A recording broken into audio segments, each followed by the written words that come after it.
when you talk about George Bush, I mean, say what you want, the World Trade Center came down during his time.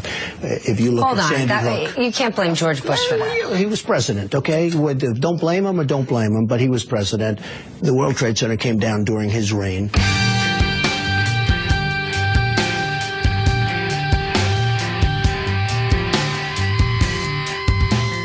Grimerica. I would say familiarize yourself with all of the high hallmarks of Western culture, because literally right now everybody has been put into the position of being professors of the humanities to hand down all of this inheritance that we have in Western culture.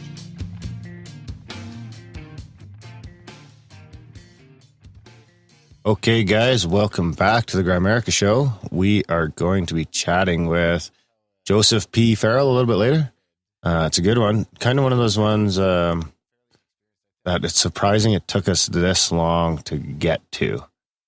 And one of Graham's favorites, apparently. But first, as always, Graham, I can't just stop and start again, Dunlop. Hey, buddy. The heater's on. Thanks for oh, yeah, right. It's still cold in the igloo. Cold? Yeah, it's only June, May. Yeah, thanks for the intro there. How's it going over there? My spider bites are getting better. Yeah, you're right. The swelling has gone down. Yeah, Darren's got some fucking crazy bites happening on his arm. He thinks it's spiders, and I think it was a spider, yeah. I think it got stuck in my sleeve, between my sleeve and my shirt yesterday. And it must have venom or something. Because I didn't feel it getting bit. I didn't have a hard time waking up? I didn't feel getting bit. Any lucid dreams? It didn't hurt at the time. It didn't hurt till I woke up the next morning. Unless it happened while I was sleeping. Yeah. It could have got, I wonder if it got if I rolled and squished it in there or something. I don't know. I don't know why. I don't understand little spiders that bite like that. I've never had a spider bite. Really? Yeah. I get bit by shit sometimes. Must be your blood. Well, you live in the inner city and don't fucking go any place but concrete most of the day. Yeah, true. I live in nature's paradise here. So there's bugs and stuff. Bugs. Look at that shit, though. Whatever it was, fucking laid a beating on me. Yeah. It's still pretty itchy today. I'm just trying to stay away from it. And it's weird, if you feel it, you want me to feel it? Yeah. Ooh. It's all hard underneath each one. Yesterday, it was you could feel it was a big fucking... I was actually kind of worried last night when I went to bed that I was going to wake up this morning. With gangrene or something. Or it would be way worse and that I was going to end up at the fucking doctor or something. Yeah. Did you put anything on it? You should put some tea tree oil on it or something like that, or some... I put some stop itch cream on it. So, yeah. So yeah, this episode is great with Joesph. We get into everything, big picture stuff. We get down to some nitty gritty stuff, and it was one of my favorites. If you want to get there, you can look in the show notes and skip this whole intro. If you want to, there's a timestamp that gets you past this. We're going to read some listener emails and talk about some shit here for about half hour or so. You're really on that thing lately. What Just happened? To tell people that they, that it's there. They can skip through. Nothing. Was it that YouTube comment? No, it was, wasn't it? It seemed to happen since that YouTube comment. I think it's proper just to tell people what's going on. Some people really like it. Some people don't. I don't care either way. Hey, that guy actually oh, no, I'm thinking of something else. Oh, yeah. The guy that said bullshit up to 33 minutes or whatever, he came back with a bunch of other comments. I said, well, thanks for listening, buddy. Yeah. That's fine. I don't care if people listen to this or not. Well, I care, but I mean, it's not going to bug me. It eats you up inside. No, it doesn't. Strange little man. What do you got? What do you got for me? No, I wanted to talk to you. You went up to Fort Mac to deliver some. You're tweeting pics of your little U-Haul trailer and your truck, and you're taking some goodies up to Edmonton. How'd that go? Good. Gives us an opportunity to say, I made it up there and back. Say our prayers are with all the people that lost their stuff, I guess. Their houses. Did anybody die up there? I think 2 people got killed in a car accident. Oh, wow. So, but it wasn't the fire didn't really kill a bunch of people. Zero deaths, I think, caused by the fire. I guess that's kind of by the fire if it was because of the evacuation, but I don't know the full details. I know on the news they were saying no lives lost, which is pretty phenomenal in itself. Oh, yeah. When 90,000 people have to evacuate. Down one. There's only one road. Yeah. There's only one road in and out of town. Really? South. South. You can go north, but those people that went north just had to wait a couple of days and head back south anyway because there's nowhere to go up there. There's nothing. The people who went north ended up staying in oil camps. Oh, wow. For a week. Is there any, like, spiritual conspiracies going on about Mother Nature, you know? I've heard a bit of that. Have you? Yeah. But I mean, honestly, the oil's not stopping. Didn't affect the oil. Like, that's the thing is when it comes down to it, the fucking oil companies are probably more fucking competent than our government. Because if it wasn't for them, there probably would have been more people dead or living in ditches or whatever. Well, they took everyone in. They flew out all their own workers at their own expense and to open up the camp. Oh, I see. For evacuees. Oh, I see. And then fed them and clothed them for however long. Yeah, a lot of people pulled together, right, to help out. Yeah, it's pretty surprising how Alberta works like that sometimes. And then, so oil helped out anyway. Helped out up there. But that's what I was going to say. I was like, Fort Mac will burn, but I guarantee you that fire won't get close to one of them oil plants. Fucking those oil companies will make fucking sure that they'll come up with something. You know what I mean? Money is no object. I don't know. The government seems to dawdle sometimes. And just like now, Russia, U.S., Mexico all offer to come help. Russia offered to send, they're like... Was that real, yeah? Yeah, Putin was like, I'll send water bombers right now. Wow. And we said no. We're really? Good. Yeah, we said no to U.S., Mexico, and Russia. Said we're good. Nothing, you can't help.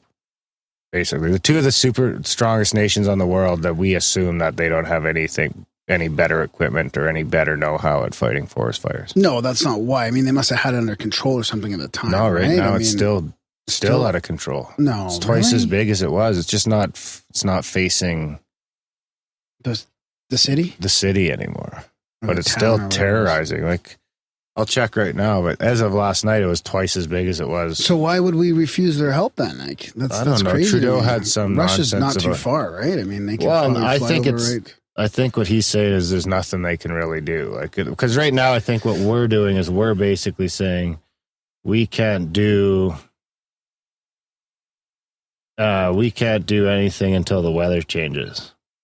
Or you mean nobody can do anything until the weather changes? Is that what he's trying to say? I guess so. But I mean, Russia's probably got way better planes than we do.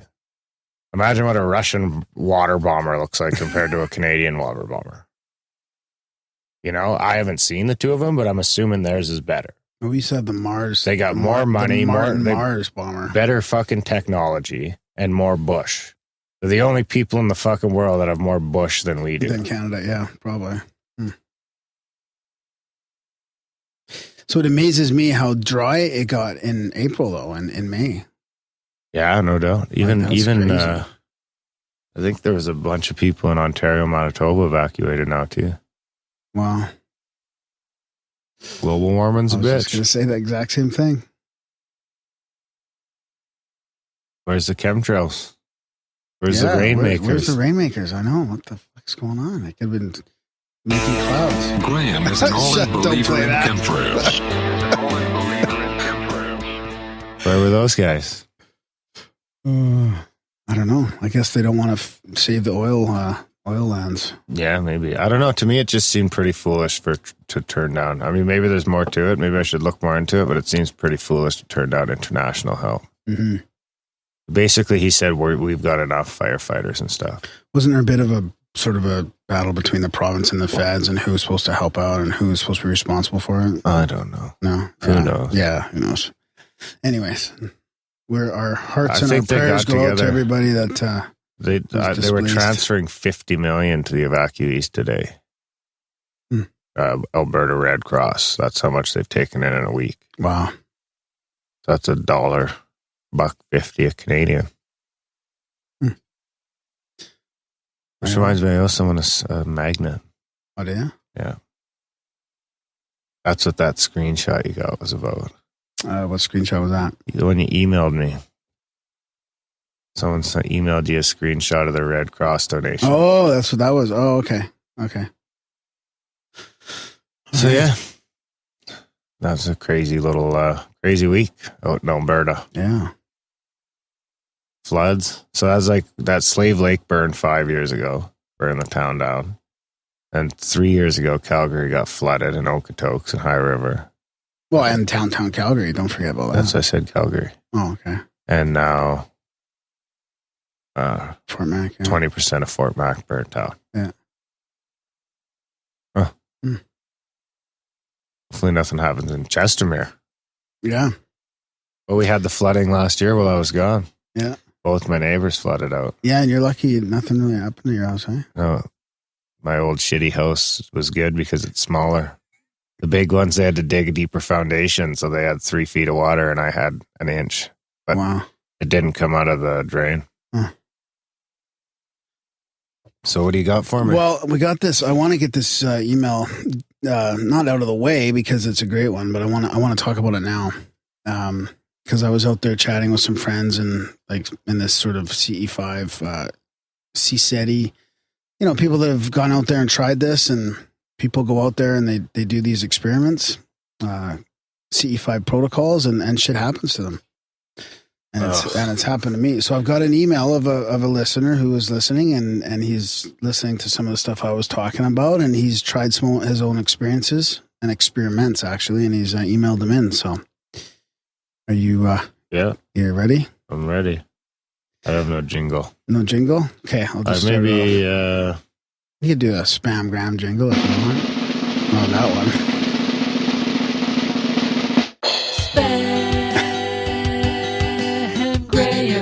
Graham. So, Jesus. So he says, Graham, I was just listening to the latest episode of the podcast, and I heard you talk about your CSETI experiences involving flashbulbs. I just wanted to write and let you know that I've participated in the protocols, and I've seen and videotaped them. Thank you for talking about it. I'm pretty skeptical of Dr. Greer, nor do I know what to think of him, but all I can say is these experiences are very real and very strange. By hearing you talk about it has helped validate it even more for me and make me feel less crazy. Thank you. I'm going to copy and paste my story/video experiment here for you to read and watch if you like.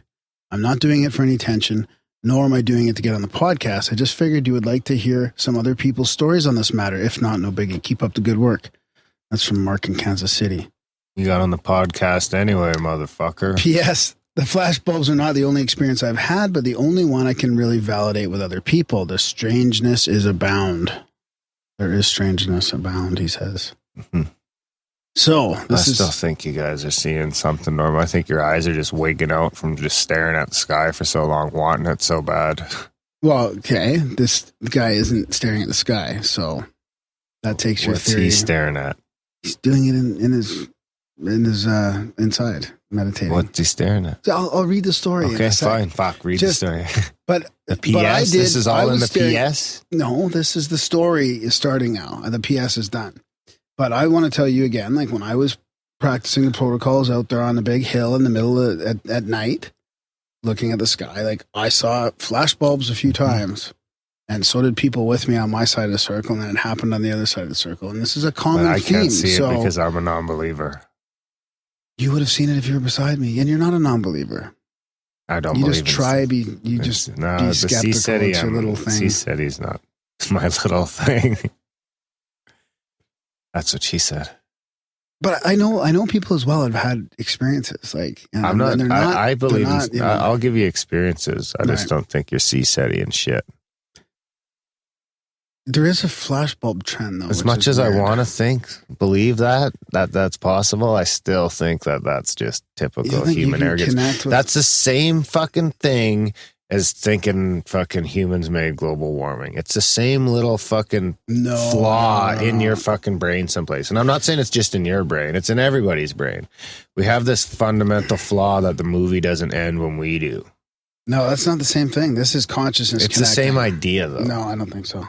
I think that same thing that thinking the movie's over when you die is that same humans are responsible for global warming. I can fucking summon a UFO if I fucking believe enough. It's the same. It's not believing. It's not about belief. I can talk to God. Intention. It's all the same. It's about thing. intention and meditation. Are you thinking that there isn't? I'm saying there's a fundamental human flaw that makes us. Yeah. And these are all just different fucking variations of it or something. Yeah, they're just different. No, this is not coming to light in different ways. I don't think it's the same. Okay. Is telepathy the same wrong. then? And like out of body experiences and No, that's mediumship different. and No, like that's not. afterlife Now you're talking communication? about a Like, different thing. That's different. That to me is in a different camp. see, I Then think you that's more thinking in this that- camp. No, Yeah. that's different. An out-of-body experience is nothing about human arrogance. You summoning a UFO because you believe it, or Stephen Greer doing it, is to me. I'm not calling you arrogant, No, but you're there's not- it's not belief, it's something it's- else there. There's a thinking that you're more than you are. Is the same No, sort of. I don't think so. I can see how you say that though. Okay. Yeah, I get what you're saying, but I think don't all agree. that shit is all of the same. Hmm. I think it even fits in with global warming. I can tie it into global warming. You'll have an easier time selling this to these fucking people who are all in on global warming. Take them to your CSETI, bam. No, it's not. I know what you mean, but it's not the same. Okay. It's on the same fucking side of the park. No, it's not. It's on the Opposite same parts? side as consciousness not being, generated by your brain, right? The duality of it. It's on the same side of the after death communication. Like if you can communicate with some other presence somewhere, then if it's, who knows where it's from? It's just some other intelligence communicating you. I'm not saying that they're from Zeta Reticuli or whatever, but you're connecting with something beyond yourself. Or you're connecting with yourself. Okay, you ready? Yeah. So story. And connecting with yourself can be pretty fun too. Just make sure you have a towel. My first CE5, which is Close Encounters of the Fifth Kind experience / experiment. So the following is my first CE5 experiment / experience. I grouped all these little events into one big event because they all tie together. It took close to 6 months or so for my experiment to be completed. Where's the... So it all started with the movie Sirius. I'd recently had 2 UFO encounters with physical craft up close and personal. And I learned about this new UFO movie that was about to be released. When do I get my $10 back from that? Oh, I just got started on this. I remember splurging for that. I And you remember didn't like exciting it? and You didn't waiting like for it to it? come out because it was just all this groundbreaking shit. Nothing. Anyways, he streamed it through an internet service called Grimerica. I thought in my mind, it's starring the same man who organized Disclosure Project, so this has to be legit. So I decided to pay the small fee to stream it online and watch. I thought the movie was great and informative, but I was a bit skeptical about this weird part about contacting ETs using your mind. What the hell was that all about? What kind of crazy stuff is this? What are these crazy hippies thinking? Why would anybody believe this stuff? These are the questions going through my mind. I'm not a believer of organized religion, and at the time I felt like I was watching some weird religious cult type of thing. But for whatever reason, it intrigued me, especially when I figured out that you can try this thing called CE5 on your own for free. This made me take it a little more seriously. I don't trust paranormal claims with a price tag. So yeah, regardless, I think people should just put aside their views of Greer right now and whatever. Like, this is not about him. This is about the protocols and just people trying to make contact, right? You can't sell me. I'm not trying to. I'm just, Okay. this is for everybody else, not Okay. you personally. Okay, so after watching some example videos and researching the protocols on SeriousDisclosure.com, I tried to give it a try. It took some time to convince myself because I felt like I was doing some cuckoo stuff that I needed to be in hiding so none of my friends and family would label me as crazy.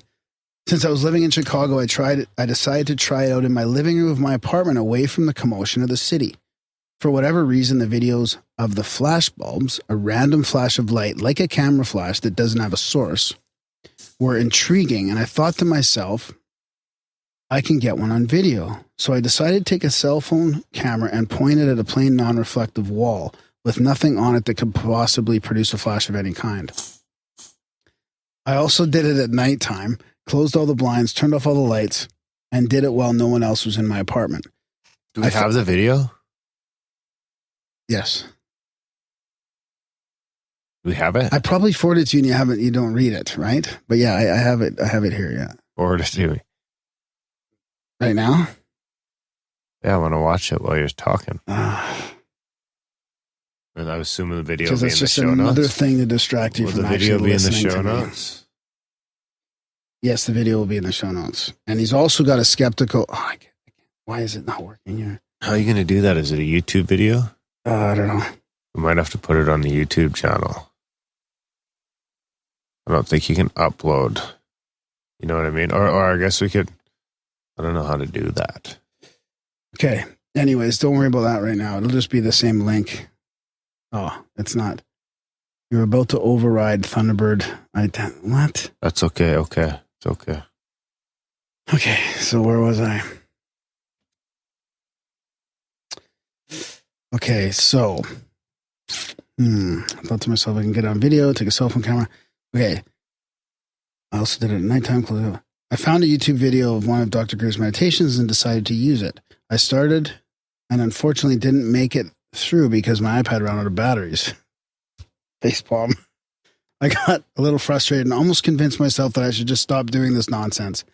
But I decided to try again after a little charge. So I tried again. I had the camera set up and recording, and I made it through the whole meditation.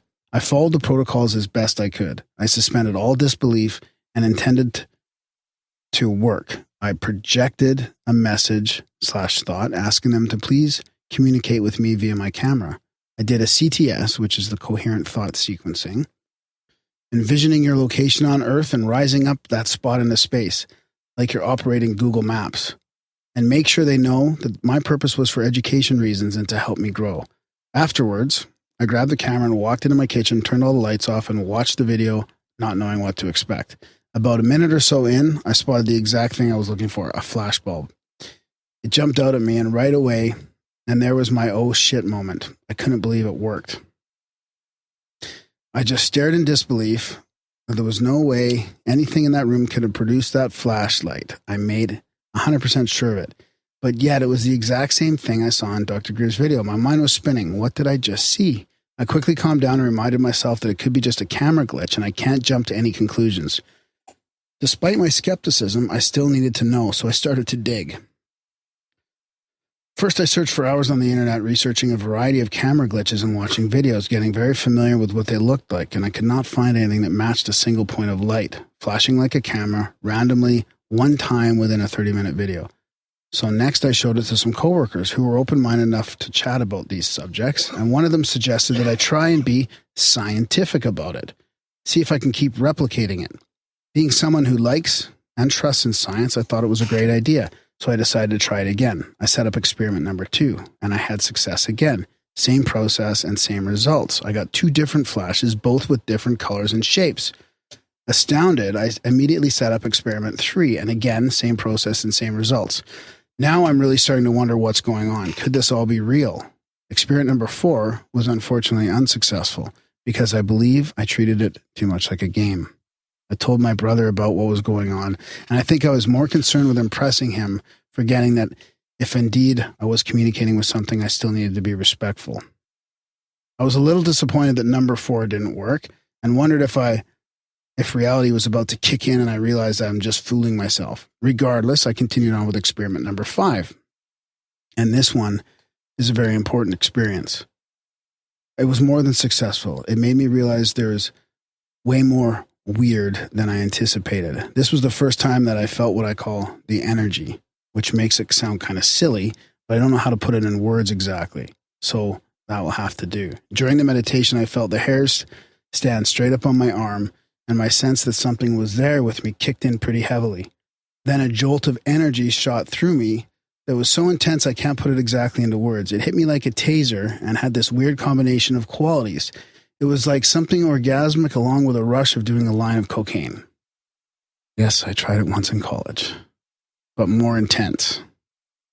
It's a slippery slope. It started at my forehead and flowed straight down my neck, belly, and overtook me. I still can't fully express what it felt like. I just feel goofy trying to. After coming back to reality from my energy burst, I checked the video and found another flashbulb, except this one was different. There were 2 lights side by side. My mother thought they looked like eyes. They were neon aqua blue and neon purple, and I just had this sinking feeling in my gut that this wasn't a camera glitch. My mind was skeptically asking questions, but my intuition knew what I just experienced was real. This wasn't just a misfire of my brain or a camera glitch. I felt it and experienced it. This was no longer a cool little video phenomenon. It was something that affected me on a personal level. I continue to talk to people, including a few of my adult students. I was teaching private guitar lessons at the time. One whom was a psychologist and a very smart man. He was very intrigued by my story and suggested to me that I start treating it like a science experiment. I'm not a scientist, and I don't pretend to be. And try to get flashbulb on multiple cameras. He told me that I need to have an experiment group and a control group, hence why I labeled them experiments, and see what happens when I record a video with no meditation.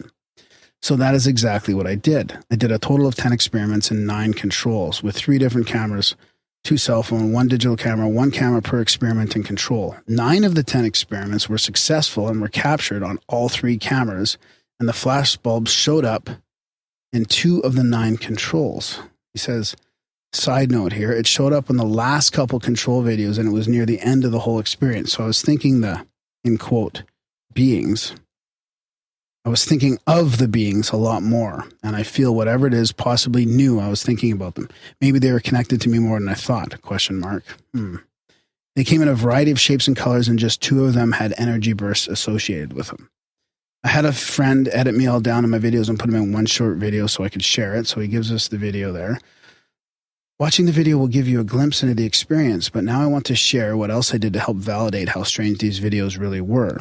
During my experience, I consulted some people whom I thought would have some expertise in digital/cell phone videos, see if they could identify the flashbulb and explain what it really was.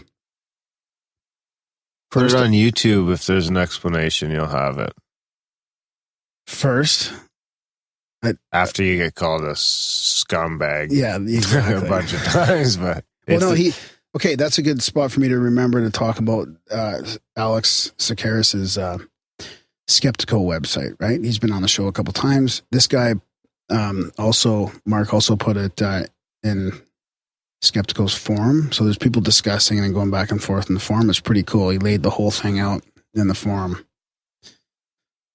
So I want to watch the video. Yeah, so if people want... Why would you give me the video before you talked about this? Well, I sent it to you. Just now? Yeah.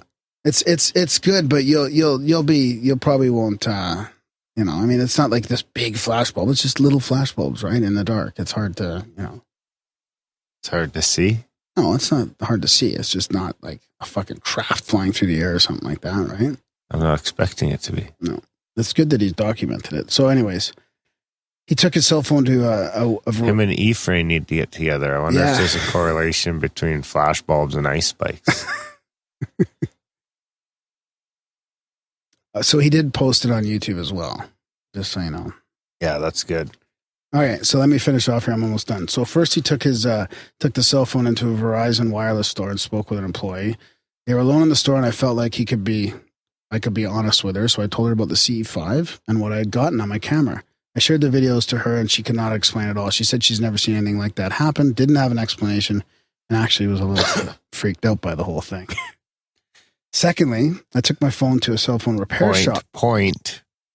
Nobody that works at the place that you get your phone? Yeah. Okay. Yeah. Second, I took my phone to a cell phone repair shop and pretended like I had no idea what was wrong with the camera.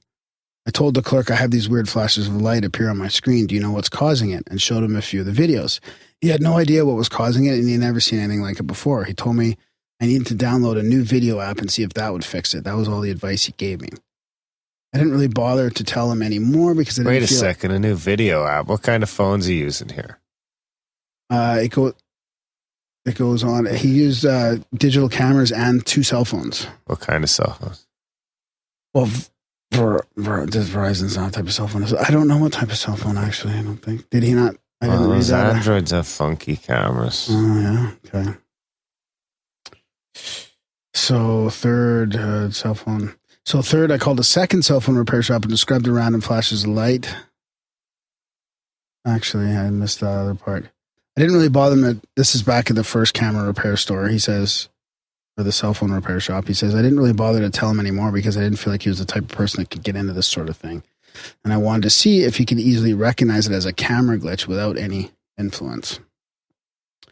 Third, I called a second repair shop and described the random flashes of light that were appearing in my videos and wondered if they had heard such a thing. The girl on the phone said she never heard anything like that. And I said, really? In all your experience and probably hundreds of customer service calls you've received, you've never heard of a glitch like this? And she replied, no, never. I found this rather strange. Fourth, I met a woman during a rehearsal dinner for a family member's wedding, and she did up teaching digital photography and video at a University of Missouri. So naturally, I asked her about my videos. I described them to her and showed her still pictures from a few of them. I didn't make the YouTube video yet, and I didn't have the videos with me. And even she couldn't explain what was going on. She was very intrigued by them. I asked her, how do you know that I didn't fake this? She replied, trust me, I would know. I can tell you didn't. I then asked the possibility of it being a glitch. She then explained to me that the flashbulbs occurred in different quadrants of the frame from video to video, which didn't match the characteristics of a normal glitch. She explained that usually glitches will remain in the exact same spot and continuously to do the same thing, not happen randomly once or twice in different locations throughout multiple videos on 3 different cameras. Would this be true of glitches in the Matrix as well? Yeah, probably, eh? Fifth, I joined a Facebook group related to UFO topics and posted my YouTube video. Right away, one of the group administrators messaged me very politely and told me that he works with CGI and special effects. He wanted to review my video, probably to make sure I'm not a hoaxer. And I told him, please do. I would love to have your opinion. He messaged me saying that experience number 5 was really strange. He explained that when you move a video screen shot to shot, that the pixels shift and move, which is called noise. He then said the flashbulb flashed in and out within 3 frames, and during those frames, the pixels didn't move. It did something it wasn't supposed to do. He seemed perplexed by this, and it was enough for me to realize that he couldn't seem to explain it either. He then went on and commented on my initial post, assuring people that I wasn't a hoaxer. After all this stuff, in a nutshell, this was my first CE5 experience. It took a long time for me to go through all of this and come to grips with the reality of the situation. It forever changed me and started me on to the realization that our consciousness is more than the brain. The I that resides in you is the real you, and you are them. We are one, the creator and the created. Finally, I wanted to say that this whole flashbulb experience has been officially confirmed for me. I have now, on a few different recent occasions, have seen things in person with my own eyes. One of them with other people seeing them too. Each time after meditation and an intentional attempted contact. So what it comes down to for me is this. Camera glitches don't happen outside the camera, and figments of the imagination don't appear on cameras. So that's it, man. Why Thanks. not? Thanks, Mark. Is it an oxymoron, the word? No. Yeah. Figments of your imagination don't appear on camera, Darren. Or maybe your imagination. If I can manifest my own reality, which is the argument, then... So there you have it. Isn't that exactly what it is, though? It's all just a figment of your imagination. No, it's not, Darren. Well, we don't have time for your MUFON report. That'll be that covers the MUFON report. I'll save the MUFON report for next time. MUFON. So yeah, there you have it. So this is so when next time I go and see SETI, I'm gonna focus on the flashbulb thing. I'm gonna ask for flashbulbs and communication. I'll report back to you, Darren. No, film it. Well, yeah, you try. And I want a flashbulb. I want a flashbulb like a fucking 1850s fucking camera. Yeah. Okay. One that was like a small explosion. I think they actually fucking burned magnesium. It is a strange phenomena, though, in the CSETI groups, the flashbulb thing. It really is. You can see quite a few of them on the internet too, of people having these. I wonder if it's just a subtle way to communicate. That was a great email. Either way. Yeah. Yeah. Thanks for that. I'm gonna watch the video. Yeah. Send in if anyone else is doing experiments like Ephraim and. Sorry, what was his name? Mark. Yeah, and I'll am I supposed to say his name, Mark? I hope that's okay. Yeah, he didn't say anything else. Did you say his last name? Just don't. No, I don't want to say his last name. So, anyways, you can check out the Skeptico forum as well. And then before we finish this intro off, we should talk about our upgrade program. We're trying to raise funds for a new recording computer, and we're almost there. We're like 3/4 of the way, probably. Yeah, we're selling like 30 raffle tickets. 30 or 35 tickets left, so go grab a bunch today. And then you have a chance of coming on the show with a guest of your choice and an iPad and a bunch of swag. Some shirts, mouse pad, cup. That's all going to be in the show notes under grimerica.ca/upgrade. And come on the show with a guest of your choosing, pending availability. And all that fun stuff. And you could get it for $20 or get 3 shots at it for $50. There is no limit on tickets, so you could buy all 30 tickets. I'll tell you what, if anyone wants to buy the rest of the tickets, I'll give them to them for $500, $400 for all the rest. That's a good idea, actually. So, but we do want to keep this ad free, and we don't have any sponsorship or any portals, and we really, really appreciate everybody's help in raising money to keep the show going and to upgrade our equipment here. Especially our monthly subscribers. Those are the guys who really pay the bills. We appreciate all our donations, obviously, but our monthly subscribers are the guys who we can really count on and budget around. So if you're not a monthly, sign up for one today. Grimerica.ca/support. Enjoy the chat, guys. No, I got one more thing to say. We got the No Agenda meetup. A lot of our listeners listen to the No Agenda show as well, and I'm not, on advertising for them, but we are going to Red Deer for a meetup, the No Agenda meetup. The link is in the show notes. There's a few of us going already. We'll probably carpool up from Calgary. Some other No Agenda listeners will be there. We'll have some great chat for a few hours. And how many people are going now? 6 at least. 6. Yeah. What did I say, 10? Yeah, I think so. So it's getting there. Yeah. The good thing is there's a bunch of people that have signed up that aren't going, which helps us build the community. Yeah, exactly. So yeah, thanks a lot. And enjoy this chat with Joesph P. Farrell. It's one of my favorites. And I was fist pumping. Graham was double fish pumping. Which you'll see. Enjoy the chat.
All right, so tonight on the Grimerica show, we have Joesph P. Farrell actually finally coming on the show. We were just talking about how we almost had him on a little year and a half ago. And he's got a doctorate in patristics from the University of Oxford, and he pursues research in physics, alternate history, all kinds of strange stuff. He's written like a dozen books, pretty fascinating stuff, all kinds of topics. 24. I was going to say dozens, but wow. Yeah. It's deep stuff. It's great. And his latest 2, just came out. One of these Darren has particular interest in is Rotten to the Common Core. And then the other one is Hidden Finance, Rogue Network, and Secret Sorcery. 9/11, the Fascist International Penetrated Operations. So, man, there's tons to talk to you about. Joesph, we're really happy that you're on the show. Thanks for coming on. Yeah, thanks for having me on, guys.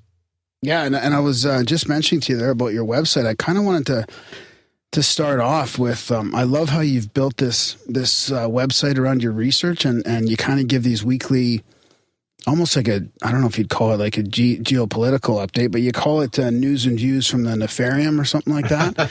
Yeah. And it's great to have another source of somebody who's just kind of logical and you're not afraid to speculate. And then you have this community around you, and then you've got all your topics and your books. Do you want to talk a bit about how that whole site is laid out and what you're up to there? Well, the site is, I do daily blogs on the public area, and then in the members area, I do bi-weekly vid chats. I do post occasionally from time to time some papers on some speculations. I do webinars occasionally in the website members area on different topics. I did a lengthy one on Islam. I did another one on materials science and consciousness, believe it or not.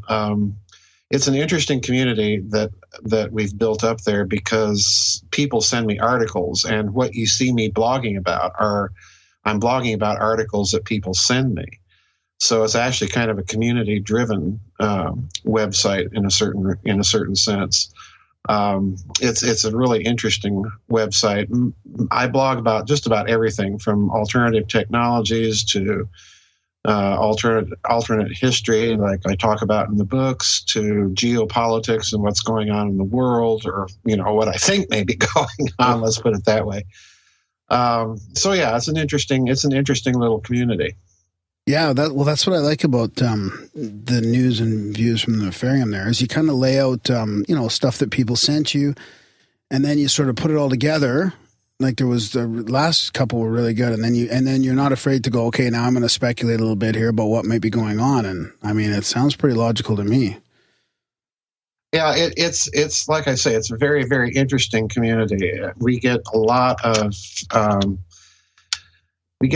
commentary from people, that have their own theories. So, I try and let everybody have their say on the website. About the only thing I don't tolerate on the website is, the people that want to come on and just abuse other people or me or whatever. But yeah, it's an interesting website. Yeah.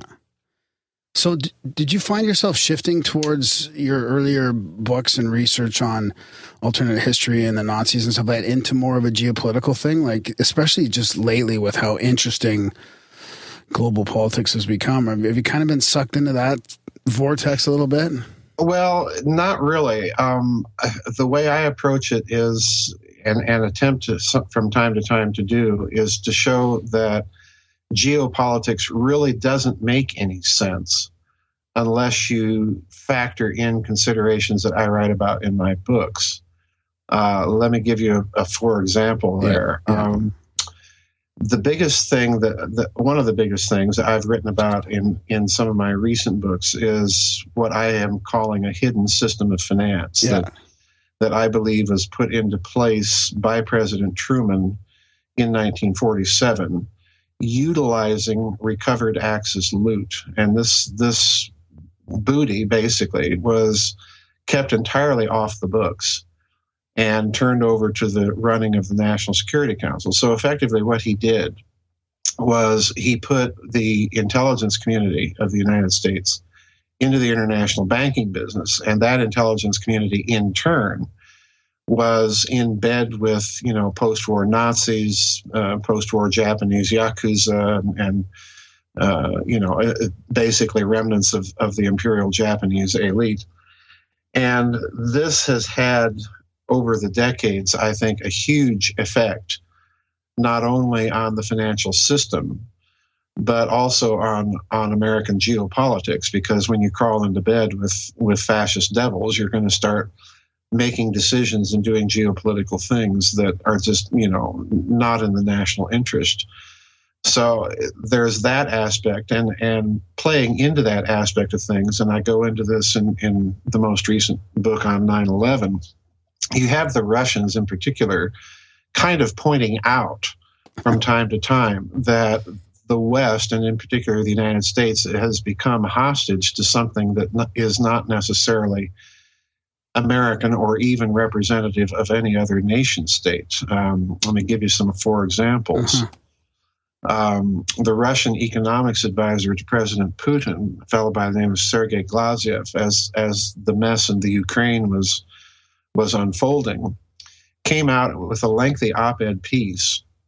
I forget where it appeared. I think it was in Global Research News, where he said, our problem isn't with the Nazis in Kiev, it's with the Nazis in Washington.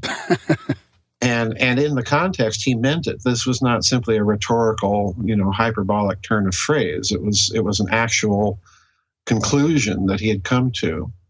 Prior to 9/11, one of Putin's advisors, an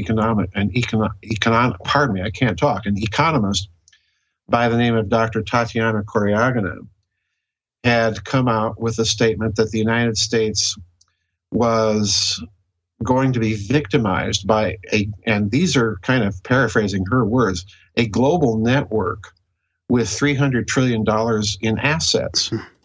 So in other words, the Russians have been giving us clues that they know that there's another player on the field that's not necessarily connected with any one nation. It literally is a kind of international mafia, or as I've been calling it, a Nazi international. And like all mafias, it's got its capos and its factions, and occasionally they cooperate with each other, and occasionally they shoot at each other. So I think the geopolitics story is a part of it. And the real clue here is if you're dealing with a hidden system of finance, we've been hearing for decades about all the hyperinflation that's going to, overtake the world and doom the dollar. We've been hearing about this since Nixon took the USA off of Bretton Woods. And all of these predictions of doom and gloom don't happen. We've been hearing this since the bailouts, and yet it hasn't happened. And the question is why? Well, for my way of thinking, when you have trillions of dollars in a hidden system of finance that is part of a global international underground financial system, if you're a conventional economic or financial analyst, what you're doing is you're analyzing things from the point of view of only the public system of finance. In other words, you're missing 50 to 80% of the picture, and therefore your analysis is going to be hopelessly skewed and horribly flawed. So I don't think, tying all this together, I don't think you can have a good geopolitical picture or a good financial picture without taking into consideration some of these things that alternative researchers have been talking about. And for me, that's the bottom line. Wow, that's well said. So that really puts it into perspective for me, because I try to tease apart the multinational, kind of like you said, the hidden system that's sort of in the dark compared to just the national interests that are sort of more in the public. Like a lot of times when people get all tied up in the national interests and the right and left, and yet I've always thought there's this deeper, like you say, hidden system of finance. That's the perfect way to put it. But that goes beyond central banking and the loaning money to the nations and all that, right? That would be sort of more of the unethical, corrupt, like public system of finance. But you're not talking about that, right? No. They don't really belong in that group. There's another one running in behind, right? There's another one running behind, and it's crucial to understand why this was set up, what it was for, and who's involved. As I indicated, it was set up by President Truman officially, formally, in 1947. I think it has its actual beginnings much earlier than that. But that's really kind of the formal beginning as far as the American national security complex is involved. The CIA was created then too, right? Is that where the Rumsfeld money went then too? Remember when he said that they were missing a couple $1 trillion? Did it just get dumped into there? I think a lot of this has to do with that. Catherine Austin Fitts has approached this whole subject from a very different approach, but come to similar conclusions. And what it means, in effect, let's go back to 1947 and the American national security state and the mentality that they would have had. If you're looking at the strategic problems that they're facing at the time, you've got the obvious one being the communist bloc. And then in my thinking, a not so obvious one to most people, but that is that by that time they would have become aware of the continuation of post-war Nazism, not simply as a group of Nazis huddled in their grass huts wearing their grass skirts in the Amazon basin, hiding out from justice. But what I mean by it is a literal, well-organized extraterritorial state, as it were, continuing to conduct some of its own research. I think the record is very clear once you are willing to examine it, that this is what they're doing. And this in turn requires an intelligence network that is global. It requires a financial system based on all that loot that they plundered from Europe during the war. So that's one aspect, and that's another strategic problem then that the national security apparatus is confronting. The third one is UFOs. Yeah. You've got a huge UFO problem. And for these guys, they're going to view this as a potential threat. And as a result of that, they're going to set up what I think is a mega Manhattan project on steroids to create the technologies to emulate the performance characteristics of UFOs. In other words, it's classical gunboat diplomacy. But to do this, they know that they're going to need a huge amount of finance. And it's going to have to be completely off the books. They can't go out and tax America or the United Kingdom or Canada or Australia to death, in order to create these technologies. So they set up a huge system of private finance, of hidden finance, in the hands of the intelligence community to fund covert operations against the communist bloc, and more importantly, to fund a black research projects over several decades that's going to run to the trillions of dollars. So we're back to Dr. Koryagina's statement that she made shortly before 9/11, that there's a global group with assets in the trillions of dollars that are going to carry out attacks on American soil. This is what she says. So, what that means is, by the nature of the case, you're going to have the participation of major prime banks in the West in this system, and this participation is going to have to be with their knowledge and consent at some level. Right. So if you look at the major banks that have been in the headlines lately, who do you see? Well, you see Deutsche Bank, you see Morgan, you see Hong Kong, Shanghai Bank. And so on and so forth. Well, these are the banks that, if you examine this hidden system of finance, are precisely the banks involved with it.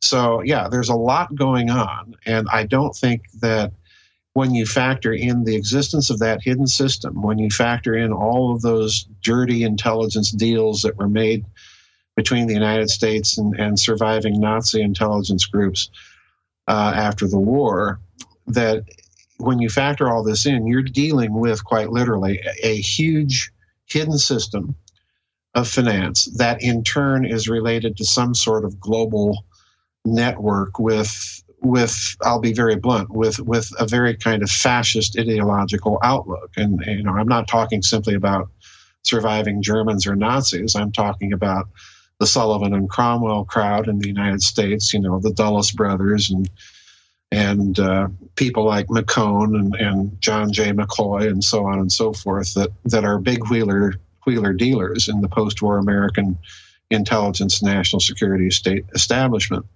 And this, I think, is to borrow a phrase from Richard Dolan. I was just going to say. Yeah, to borrow his insights. He talks in some of his UFO books about the idea that with this much money over time, you might be looking at a group of people that is a kind of a breakaway civilization unto themselves, with access to a hidden system of finance, to hidden technologies, and that they have essentially pulled away from their hosting nation states. Well, if you go back to what I've said in my book, The Nazi International, this is precisely the pattern that you see being exhibited by this post-war Nazi outfit. They're doing all this advanced research. They're doing it in different host nations, but they are doing it independently of any of them, and they have their own access to intelligence and lots of money. And technology, yes, exactly. Yeah, I was just going to say that sounds like it's another word for, or another way to describe the secret space civilization, or the secret space program, really. Right. Yeah, exactly. Wow. Yeah, that's fascinating. What do you think, Darren? So how about now? Is there some competition at that higher level with let's just say, what was coming to mind for me too is there's hundreds of trillions being traded on the market now too, in speculation and derivatives and all this. Is that creating a conflict at the top too, with all these, like, with a whole other generation of billionaires, really? Yeah, I think very definitely this is an excellent question, because I've been entertaining for several years the hypothesis that this global group, since it is a mafia, that portions of it can turn against other portions. Yeah. And that there can be actual factional infighting. And this, I think, has been going on quite literally since 9/11. I think that you see little signs here and there that if you look and ponder them carefully and closely, are indicators that something like this is taking place. Let me give you another example of what I'm talking about. If you go back to the 2008 bailout hearings in this country, you'll recall that the bankers were getting up in front of Congress and saying, well, we need X trillion dollars of money to fix this problem, but we can't have any oversight, okay? And when I heard that, I thought, why no oversight? And the conclusion I came to was that this is the type of behavior of people with a gun to their heads. It's very similar to a kidnapping victim being asked to raise so many millions of dollars for ransom. And, you know, if you bring the police along when we make the exchange, well, you know, then the deal's off. So it's that kind of behavior that has kind of clued me in that there may be something real and significant taking place in the background of some real struggles, some real factional infighting going on. We've seen this with the behavior, the strange behavior of the Obama administration over the past 8 years. You know, there was the war party in this country that was literally clamoring for a war in Syria and then Iran. He's headed that off. You've seen essentially purges in the American command staff. You've seen this very weird dance that's been going on in the Ukraine. You know, that whole mess that was basically American doing. And then you see the sudden shift in policy. Hillary Clinton resigns. John Kerry's brought in. He flies off to Russia to try and smooth things over. And on this goes. I think there's some real factional infighting, in other words, going on within this international mafia, fascist international, whatever you want to call it. Cabal? Can we call it a cabal? Yeah, you can call it a cabal, a conspiracy, you know, any of these things would apply to it. And I really do think the key here is possibly 9/11 itself, because in my view, and I had this view on the day of 9/11 itself, in my view, we were looking at not a 2-tiered operation, but a 3-tiered operation. You had, of course, the first tier with the hijackers, the patsies, you know, flying their airplanes into buildings. Yeah. At the deeper layer, you had a rogue element within the American national security state that actually orchestrated and planned the event, in my opinion, and made it happen. Yeah. And then you had a third layer that had penetrated the operation and served notice at some point during 9/11 itself that it had done so. So, can you explain that part a little bit more? Sure. If you look at 9/11, there are certain features of it that don't appear to be terrorism. And everybody in the 9/11 truth community that I've read seems to be of the opinion that this was an orchestrated false flag event to project American power into the Middle East, a la the project for the new American century that was the project of a bunch of neocons. And okay, that analysis, as far as I'm concerned, is true as far as it goes. But then you would not have needed, for example, to bring the Twin Towers down in order to accomplish that objective. Simply flying airplanes into the buildings, creating a traumatic loss of life, and so on and so forth, would have been enough for this to be done. When the towers come down, you're dealing with overkill. And that was... Yeah, that to me was the signal that you're dealing with a different group altogether that has penetrated the operation and served notice.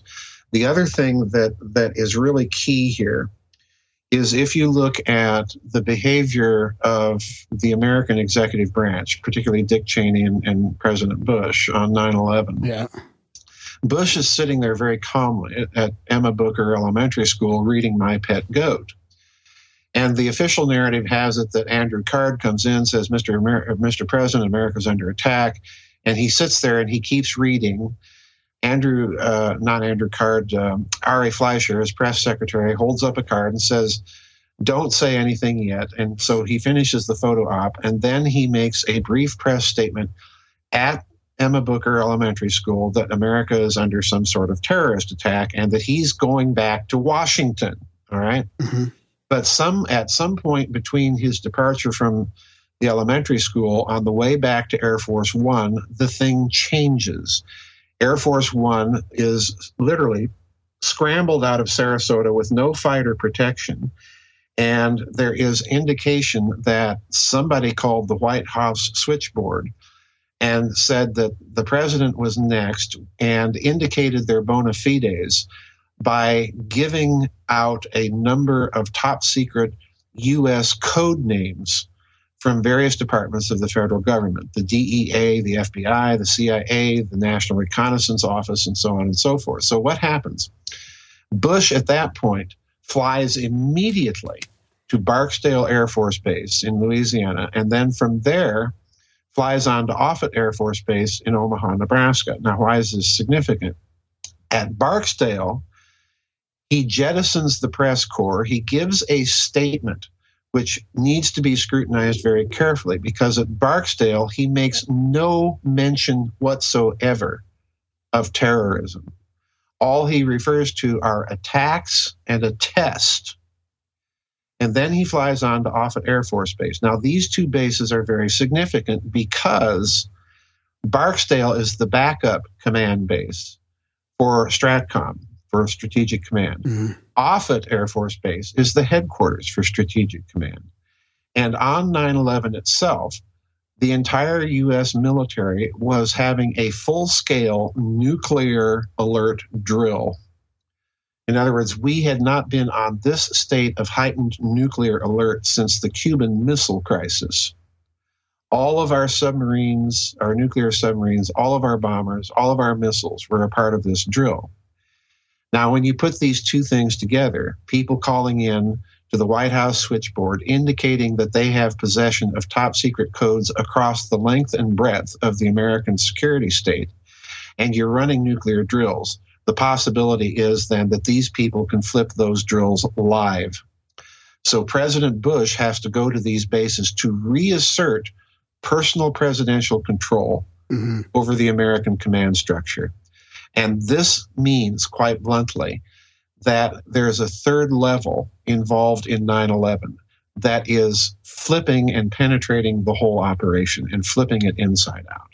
So the second tier didn't even really expect the towers to collapse. They just expected the planes to fly into them. Yeah, that's one way of looking at it. Or they may have wired the towers for a collapse, because I think you have to look carefully at the four different mechanisms out there in the 9/11 truth community for their collapse: controlled demolition, nanothermite, mini nukes, and directed energy. And you'll notice that with each of those four levels, as the mechanism becomes more technologically sophisticated, the people that would have access to them dwindles.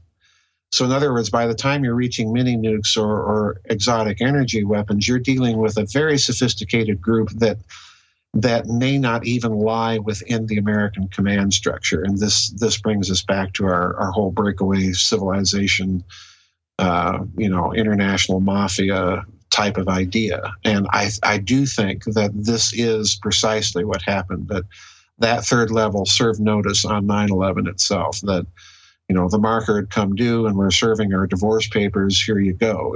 And this is what we can do. Wow. And it's hard to ignore that more extreme of the four types, that directed energy or some sort of, because if you really look at it in that light and you see those videos of the, like, where did all the steel go? Like Darren puts up steel. He's an iron worker, and this is kind of what caught his attention on 9/11. Like, we go through years and years where you sort of pay attention to a little bit of the 9/11 stuff. And I've never, believed the mainstream view of it, but I've never really, decided too much on what really happened. But when you see, vaporize. where steel doesn't vaporize. 110 floors of steel Yeah. And all the steel inside the building just not really being anywhere that day. Like where did that go? It's pretty hard to ignore that evidence. Yeah. That whole thing at least points to the non-feasibility of standard controlled demolitions, or even for that matter, nanothermite, or even mini nukes, because in order to prep the buildings for that kind of destruction, and I'm not saying that the exotic energy weaponry hypothesis doesn't have its own problems. They all have their own problems. But to prep a building like that for that kind of destruction by means of standard demolitions or even nanothermite would have required virtually the whole building to have been prepped. And we simply don't see enough opportunity or evidence that this was the case. There is evidence that there was some preparation going on in those buildings, but not of the extensive nature that kind of result would have required. So I do think that you do have to entertain the more exotic hypotheses that have been out there about their destruction. And again, like taking that into the big picture, right? We have UFOs flying around everywhere. People can deny that all they want. And they're not necessarily ET, or all of them aren't ET necessarily, but there's something flying big craft around and doing things that they shouldn't be doing. So somebody's utilizing some pretty high-tech stuff, so it's not out of this world that would be used in some sort of secret weaponry. So what is the big problem you see with the directed energy then? You did mention that it has its own problem. What would you figure that is? The biggest problem is the gymongous amount of energy that would be required to do that sort of thing on any standard conventional analysis. One guy that I looked at talked about cables, at least a meter in diameter to provide the necessary electrical power to do something like that. Now, I think that there are possible ways of getting around that, but nonetheless, this remains a huge problem. And nobody, myself included, I think has really proposed a model that can do that. I've proposed, what I think might have been done, but even then, you're basing it on a lot of ifs and ands and buts, But, you mentioned the UFO thing, and it's interesting because in one of my books called Saucers, Swastikas, and Psyops, I point out that toward the end of World War II, the famous SS commando Otto Skorzeny, who has his fingers in just about every post-war terrorist pie that you can think of, that this guy had seen some of this high-tech, bizarre stuff that the Nazis were into toward the end of the war, and proposed using it as part of an extended psychological warfare operation behind enemy lines, in his words, meaning, let's just use this stuff against the post-war allies. And do so in a clever sort of psychological operation. So there's so many indicators that there's some sort of global network with access to some pretty sophisticated technology that are not beholden to any particular nation state. And this brings me back to my idea that there's a group of Nazis surviving the war that are involved in research projects that they're running by themselves, quite frankly, and up to all sorts of stuff. And again, that implies a hidden system of finance. So, all the dots connect if you're willing really to dig into them and entertain the possibilities. Otherwise, you're going to think that, this is just nuts. This is a bad Hollywood B movie. Yeah. And I mean, really, things have shifted since that third tier happened in 9/11. I mean, the whole global system has changed, right? I mean, the military-industrial complex is at perpetual war. I mean, it really is. I mean, but on the other side of that as well, the internet has also, wakened up a lot of people, and there is a social change happening as well. Like even in this year's U.S. political debacle, I mean, it's just opening up all kinds of cans of worms about the media and the super delegates and the funding, and like everything sort of seems to be like cracking apart. Well, let's take the American political scene, for want of a better expression. for a moment as an example of factional infighting. Everybody is looking at Donald Trump and seeing a man, and please don't get me wrong here. People have to understand, I'm bipartisan. I loathe both political parties in this country equally within a few decimal places of each other. Okay, I'm not a dummy crook, and I'm not a Republithug. Okay, so you look at the phenomenon of Donald Trump, and everybody thinks that this guy is just kind of a loose cannon shooting from the hip and so on and so forth. I don't see that at all. I see careful advice. I see someone who is definitely an anti-establishment candidate in a certain sense. And to me, the thing that highlighted the fact that he's an example of this factional infighting that I've been talking about gone public is the fact that during the debate with all those candidates when they were still in the running, Rubio, the dubious Rubio, and Jeb Bush and so on, he nailed Jeb Bush with 9/11 truth statements. Yeah. Statements that came out of the 9/11 truth community. And that ended, quite literally, Jeb's campaign, as far as I'm concerned. It was that attack that ended his prospects because it raised all of those questions, put them in the public agenda, and it was impossible for the American mainstream media to ignore. And when you factor this in with the fact that Trump is in what business? He's in the casino business. He's in the land and property development business on the East Coast of the United States. Well, do your own dot connecting here, folks. Who does this put him into possible contact with? Well, it puts him into possible contact with a group of people that have been part of the American deep state and criminal underground for a very, very long time that is nonetheless very patriotic. And they, I'm talking the mafia here. Yeah. And they may be looking at all of these financial developments, what's happening in this country, and saying enough is enough.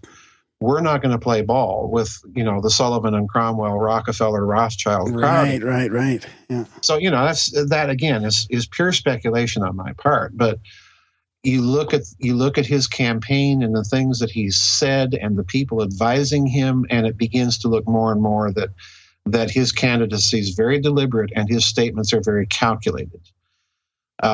There's all these evidences, I think, that show that there are deep fissures and cracks within the post-war Western alliance and financial system. They're coming almost a dime a dozen almost every day now. We see this going on in France. We see it going on in Germany, Italy. So, and not to mention Japan, which, is rearming. Well, why is Japan rearming? Well, it's rearming because, in my opinion, they don't trust the United States anymore, nor should they. And they're bucking Washington right now, trying to patch up their relationships with Russia because they simply do not want to be left out of the realignment geopolitically going on in the Pacific. So all of this is related. You can't simply rely on the public presentation of the news because they've only got 50% of the picture, and that's the only part of the picture they're ever going to talk about. You can't rely simply on alternative stuff. You have to kind of put the two together to make what I think is a sensible, comprehensive picture. Yeah, and look at what Trump has done. He's been in the media for so long that really he pretty much used them against themselves. I mean, after all the spin and all the negative publicity, he still had this air of at least some candidness and honesty that obviously resonated with a lot of people. I mean, I don't know where it's going to go from here, and I don't know if countries like Japan are going to care who wins, because I think the damage might have been done at this point. Well, yeah, this is an interesting thing. President Putin has recently come out and suggested that regardless of who wins, the problem for the rest of the world is they're still dealing with that very entrenched oligarchical plutocracy that is basically running this country. To me, it's amazing that, you have not only a Donald Trump, but you have Senator Sanders, who's also very much an anti-establishment candidate, making life very difficult for Hillary Clinton. So, you've got this anti-establishment mood in this country, but Americans have to wake up and understand that electing a president is not going to change the power structure. It's the power structure itself that is, I think, under assault from all of this, and it's a long-term thing that you see happening in American politics right now. This is the first cycle of it, but it's not by any stretch of the imagination the end of it. Where do you think we're going to end up then, and how long is it going to take? Well, I can't speak to Canada. I don't know enough about what's going on up there. I do have people sending me, things from Canada, members of my website in your country. You have people sending you Instagram pics of our president and stuff like that? Well, not quite that bad, but yeah, they say and see the same thing, that you're dealing with an entrenched power system in the West that is itself under assault from somewhere. But in this country, I think you're looking at major realignments. You've seen the Rockefeller family interests divesting their foundations of their petroleum interests, which to me is huge news. You even see the Saudis trying to do the same over the long term. Yeah, a couple trillion, right, into new energy or something? Or? Energy. This to me is a signal that they know something's coming down the pike. I don't think they know exactly what it is. This is the other thing that intrigues me. Because you see, for example, the Rockefellers investing in various fusion projects. And to me, the way this looks is they've been cut out of the loop and are trying to buy their way back in and to gain intelligence on the latest stuff that is at least out there in the public sphere. So there's something else going on. There's a group that has shut out a lot of people. I think the Panama Papers is a part of this exercise. The way that looks to me is that, whoever's behind these leaks, and I'm not convinced it's the CIA, quite frankly, whoever's behind these leaks appears to be serving, pink slips to various people in the global power structure. Your services are no longer needed. So yeah. You don't think it's CIA? No, I don't. It's too obvious. Let's put it this way. It's too obvious. In other words, it's so obvious that the fingers are pointing in that direction that makes me think really the fingers behind it are completely different. And we have to remember what is that law firm, Fonseca something or other. One of the partners of that law firm is the son of a Nazi emigre. So, I'm looking at this and I'm saying, oh, there's a little clue. This may not necessarily be a CIA thing. It could be very much a part of this underground that I've been talking about, since so many of their clients were involved in, international mafia-like activities. So yeah, I think you're seeing a huge factional infight going on in the world behind the scenes. Everybody's scrambling. Let me mention one more thing. Let's remember that after 9/11, Prime Minister Tony Blair of the United Kingdom came out and then quickly distanced himself from these remarks, and the remarks have been since forgotten. But he came out and said that Al-Qaeda is part of a global network. In other words, there's something else behind Al-Qaeda.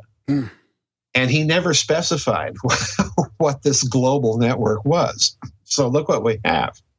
We have the British Prime Minister saying, well, there's a global network, but he doesn't say what it is. We have a Russian economist, Tatiana Koryagina, saying, well, there's a global network, and they're going to carry out attacks on American soil, and they have assets in excess of $300 trillion. All right? You've got Sergei Glaziev and his comments about the Ukraine and Nazis. You've got Sergei Lavrov. You've got Vladimir Putin hammering away at the global dogma that, corporations cannot be allowed to run the world. Mm-hmm. The nation state is not obsolescent. So all the clues are pointing to what I think is what's really the case. Everyone is talking about a global network if you're paying attention to them. No one wants to tell you exactly what it is. And it looks to me as if everybody's a little concerned about what this network is up to, and some of them are trying to fight it.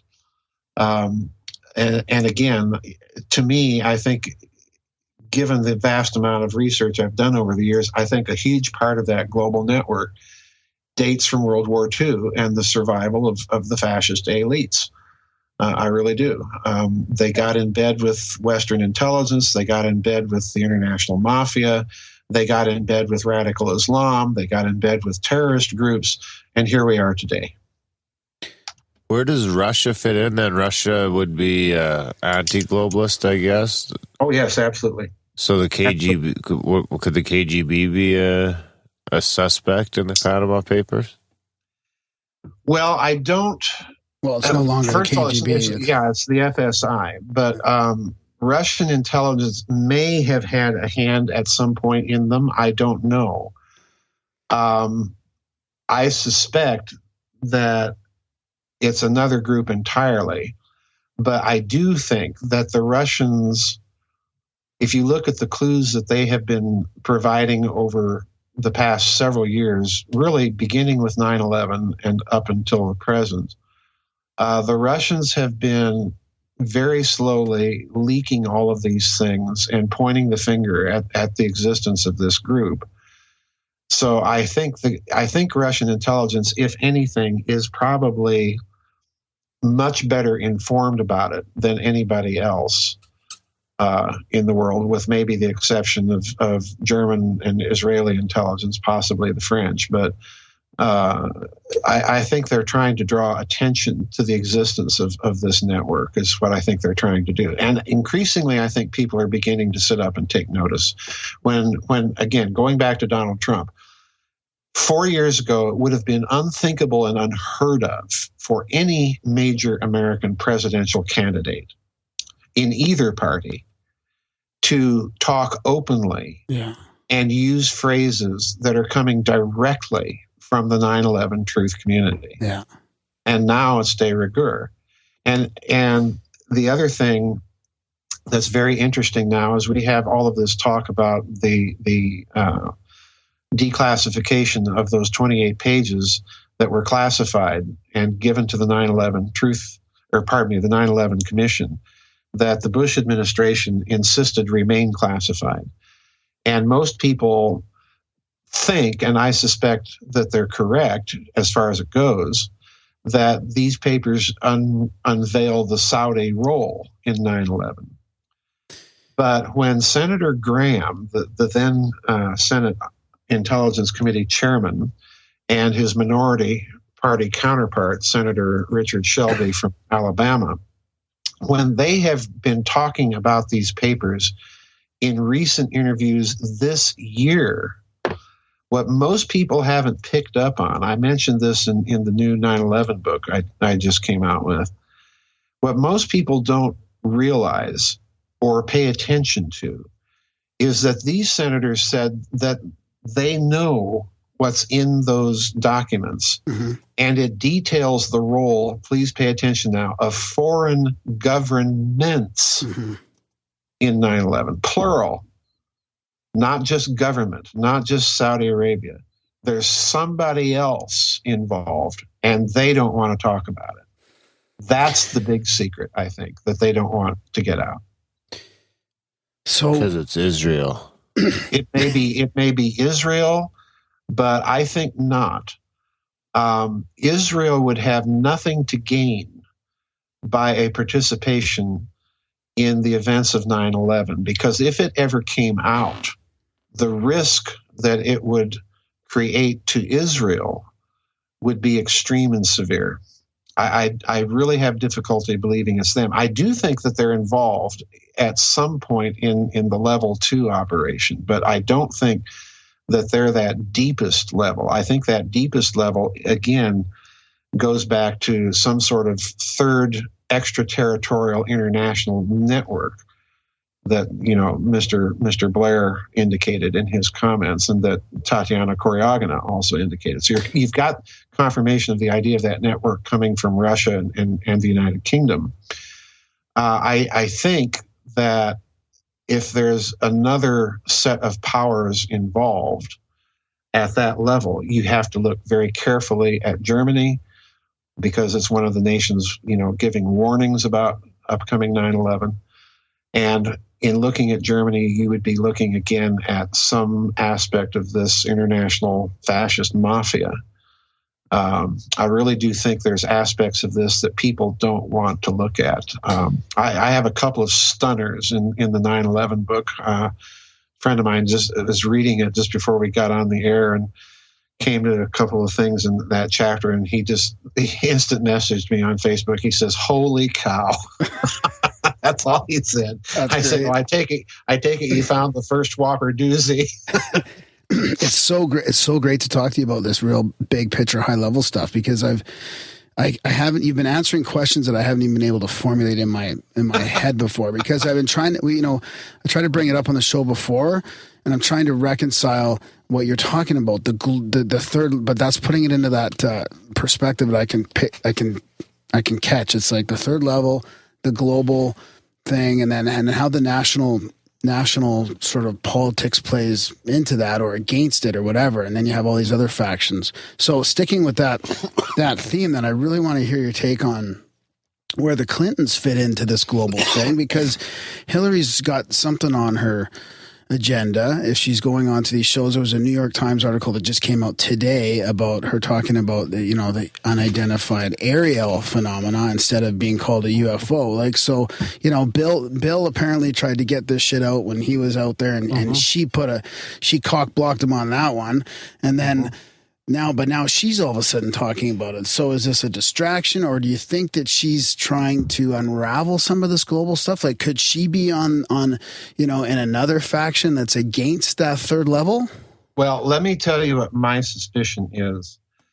The Clinton family, as most people are aware in this country, is very tightly connected with the Bushes.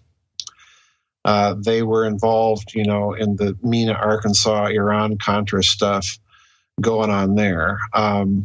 Catherine Fitz has pointed out that the mortgage fraud that was being perpetrated at that time under HUD, Department of Housing and Urban Development, most of the fraud was occurring in, guess where, Arkansas and Texas. What I think Hillary is doing, she's representing the Rockefeller interest. She's got this connection to the Rockefeller initiative on UFOs and so on and so forth. Yeah. What I go back to here is what I said earlier. The Rockefeller group, those interests have been shut out of access to the highest levels of intelligence and technology. And I think this is her way of generating enough pressure for that interest to try and kick some information loose and let them back into the loop. And this is part of what I think is the panic that I see evident in the upper echelons and tiers of high finance, at least in the public sector, is there's a certain indication that these people are panicked about something. And that this, in my mind, indicates in part that they've been cut out of the loop, that they're no longer getting the access that they used to have. And again, I go back to my three-tiered scenario of 9/11. I think those were divorce papers in a certain sense when they brought the towers down in the way that they were brought down. Somebody served notice, we're here, look what we've got, look what we can do. Wow, yeah. We need you to pay up our marker. And then you had the bailout hearings and no oversight. Well, where's all this money gone? Everybody's been predicting that all of that money was going to create hyperinflation. Well, where is it? So in other words, there's an aspect, I look at financial flows like electrical circuits. You put in a certain amount of current at one end and it's got to come out at the load end. And it's not coming out at the load end. Well, that means there's a part of the circuit that's hidden to us. There's another load end where all of this is going. And I think Hillary is an example of an establishment that's no longer in control of things. It's no longer in the position of access to the things it used to have access to. So do you think she's just like you said, she's trying to kick some info loose, but she's really not going to do anything when she gets in there? Well, I guess it depends on the result. Well, the other problem with Hillary is, of course, she's got prison looming over her. I'm very serious. You know, you've got all of these FBI investigations, which if you've been following what's been happening closely, the FBI is following its standard investigative procedure when they interview the target last. And they've been interviewing people on her staff and even granting immunity in a couple of cases. Wow.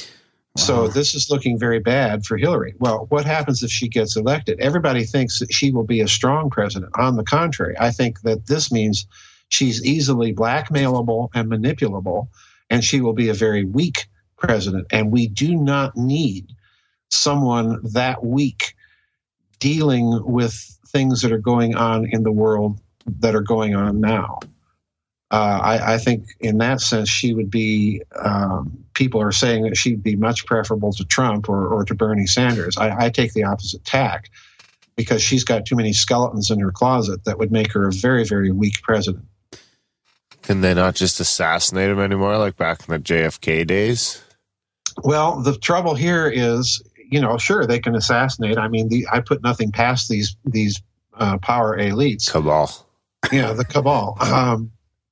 But the problem there is that their playbook is now so well known that anything like that is going to make the general population even more cynical and even more restless.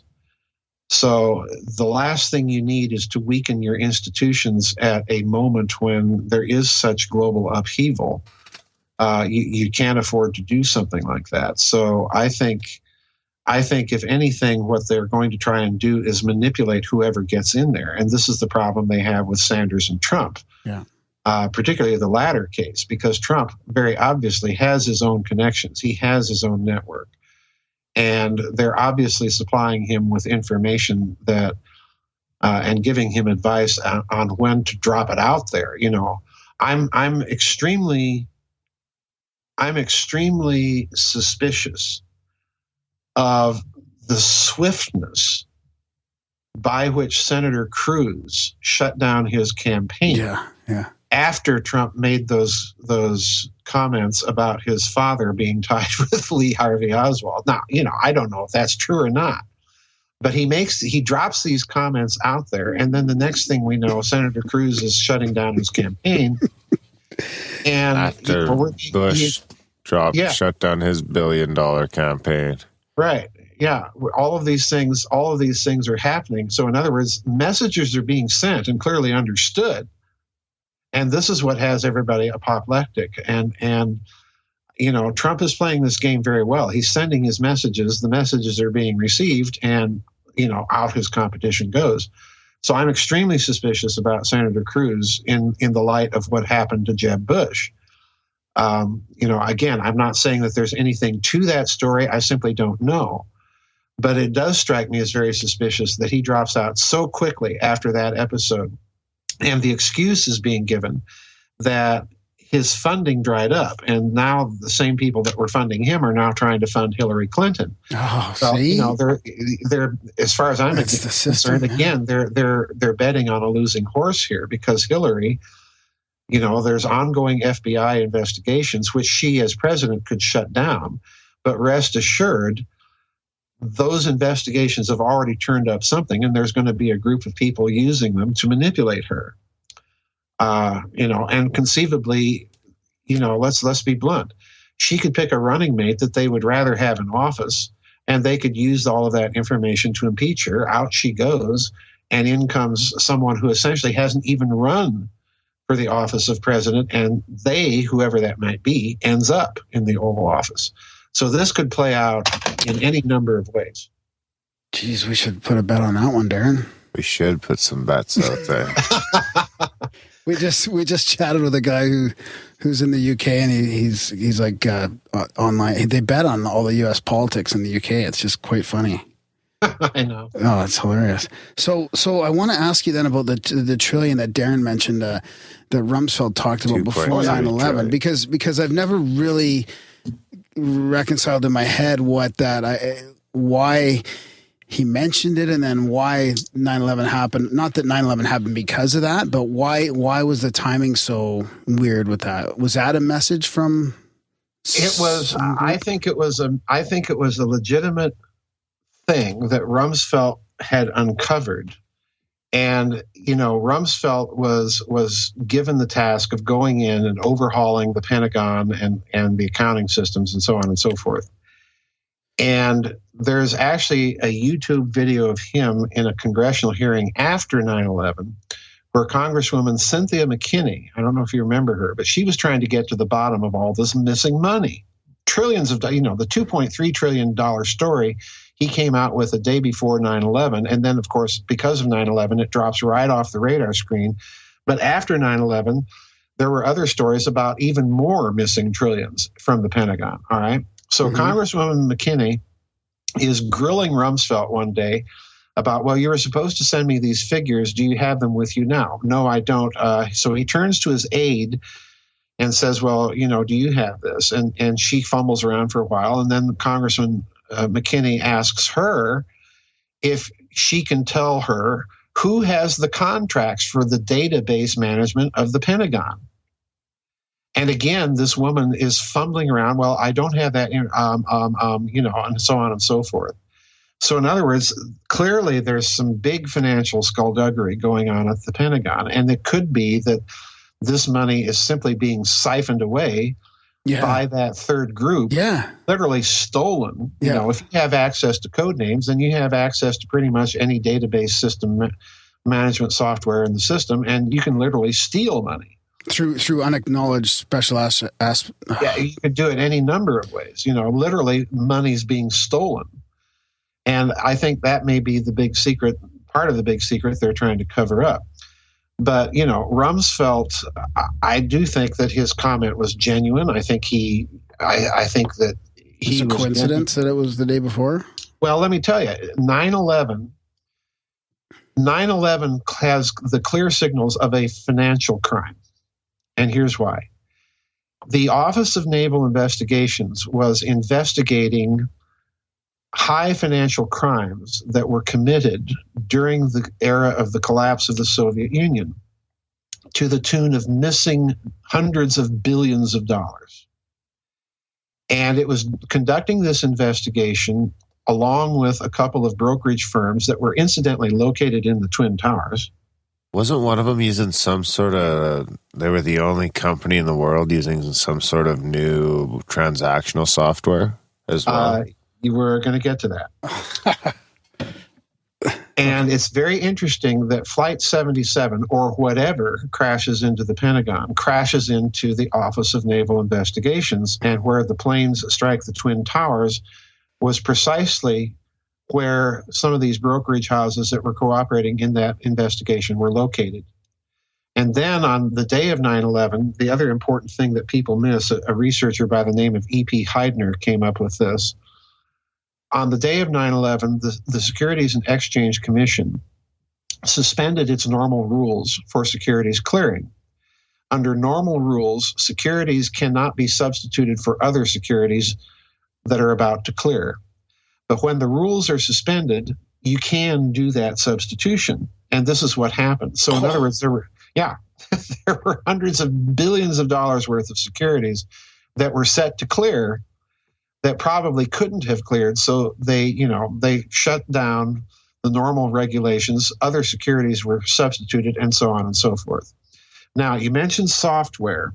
So we're back to the Germans again. I find it highly suspicious that a German company was hired after 9/11 to recover all the data on the surviving computers from the World Trade Center. I find that suspicious. The second thing I find suspicious is on the day of 9/11 itself, employees of Deutsche Bank stated that their computers, just minutes before the first collapse, the South Tower collapse, before this occurred, their computers were taken over by something external to the system for about 7 seconds, and all sorts of stuff was downloaded and trades were executed. Wow, I haven't heard that. No one has followed up on this. What was the data that was downloaded? Yeah. What were these trades? No one has followed up on this, but it is out there. It's in the story. So there's high financial crimes going on 9/11 that at least part of the operation looks like it was designed to cover up. And that would have only have come from level 2 with access to some of these things. And the invasion of the computers might have come from level 3 because, again, level 3 apparently had possession of all these codes, top secret codes from various departments of the federal government. And insider trading on the airlines. Oh, yeah. Now, the insider trading on the airlines, here's what's peculiar about that. When you really dig into it, you'll find that the trades were not as significant in terms of their dollar amounts as one might have thought. But interestingly enough, and again, this is an aspect of it that is seldom mentioned. In terms of federal securities buying, the United States government itself was heavily involved in some of that insider trading on American sovereign securities and in the put options. So in other words, that's an indicator, again, that level 2 had inside knowledge and was masterminding this whole operation. It's when we turn to level 3, the penetrated operation, that we have to start raising questions, because another heavy trader on the airline put options was, guess who? Germans. Lufthansa Airlines. Yeah, so yeah, we've got Twin Towers over there in Frankfurt watching the Twin Towers over here in New York City. So yeah, there's so much about the whole thing that are indicative, to my mind, of a penetrated operation, that something else is going on here. And the financial indicators seem to indicate, yeah, the Germans know something about this third level. I think the Saudis certainly do, although I don't think they're involved at that third level. But there's a lot of indicators that there is a third level that has penetrated the whole thing and turned it inside out. And it's possibly some sort of fourth, right? Yeah, that's exactly what I think it is. Yeah. Let me give you just one clue, and this isn't even the most sensational one in the book. Everybody knows about Muhammad Atta, but what they don't know is that Muhammad Atta, who was from Cairo, Egypt, was recruited and made his way to Germany, where he stayed for several years in an apartment in Hamburg, as most people know. But he was recruited by 2 Germans that are unknown. When he was at the flight school in Florida, most of his contacts weren't Arabs at all, and nor was his behavior particularly that of a really devout Muslim. He's going around to titty bars and things and drinking and having drug parties and so on and so forth. This isn't behavior of a fundamentalist Muslim by any stretch of the imagination. But most of his contacts while he's in that flight school in Florida are, guess what? They're Dutch, they're Germans, they're Swiss Germans. He speaks German. He even speaks Hebrew. And he's getting money from these people. Now, here's the real clincher. When Muhammad Atta was in Germany, he was sponsored there by a society called the Karl Duisberg Gesellschaft. And when I found that, my suspicion meter went right into the red zone. Because if you know who Karl Duisberg is, you'll know he was during World War I and shortly after World War I, he was the president of Bayer, the big German chemicals company. Like aspirin? Oh, Bayer, yeah. Like Bayer aspirin, yeah. Yeah. And in addition to this, he's one of the founding members of, guess what? IG Farben.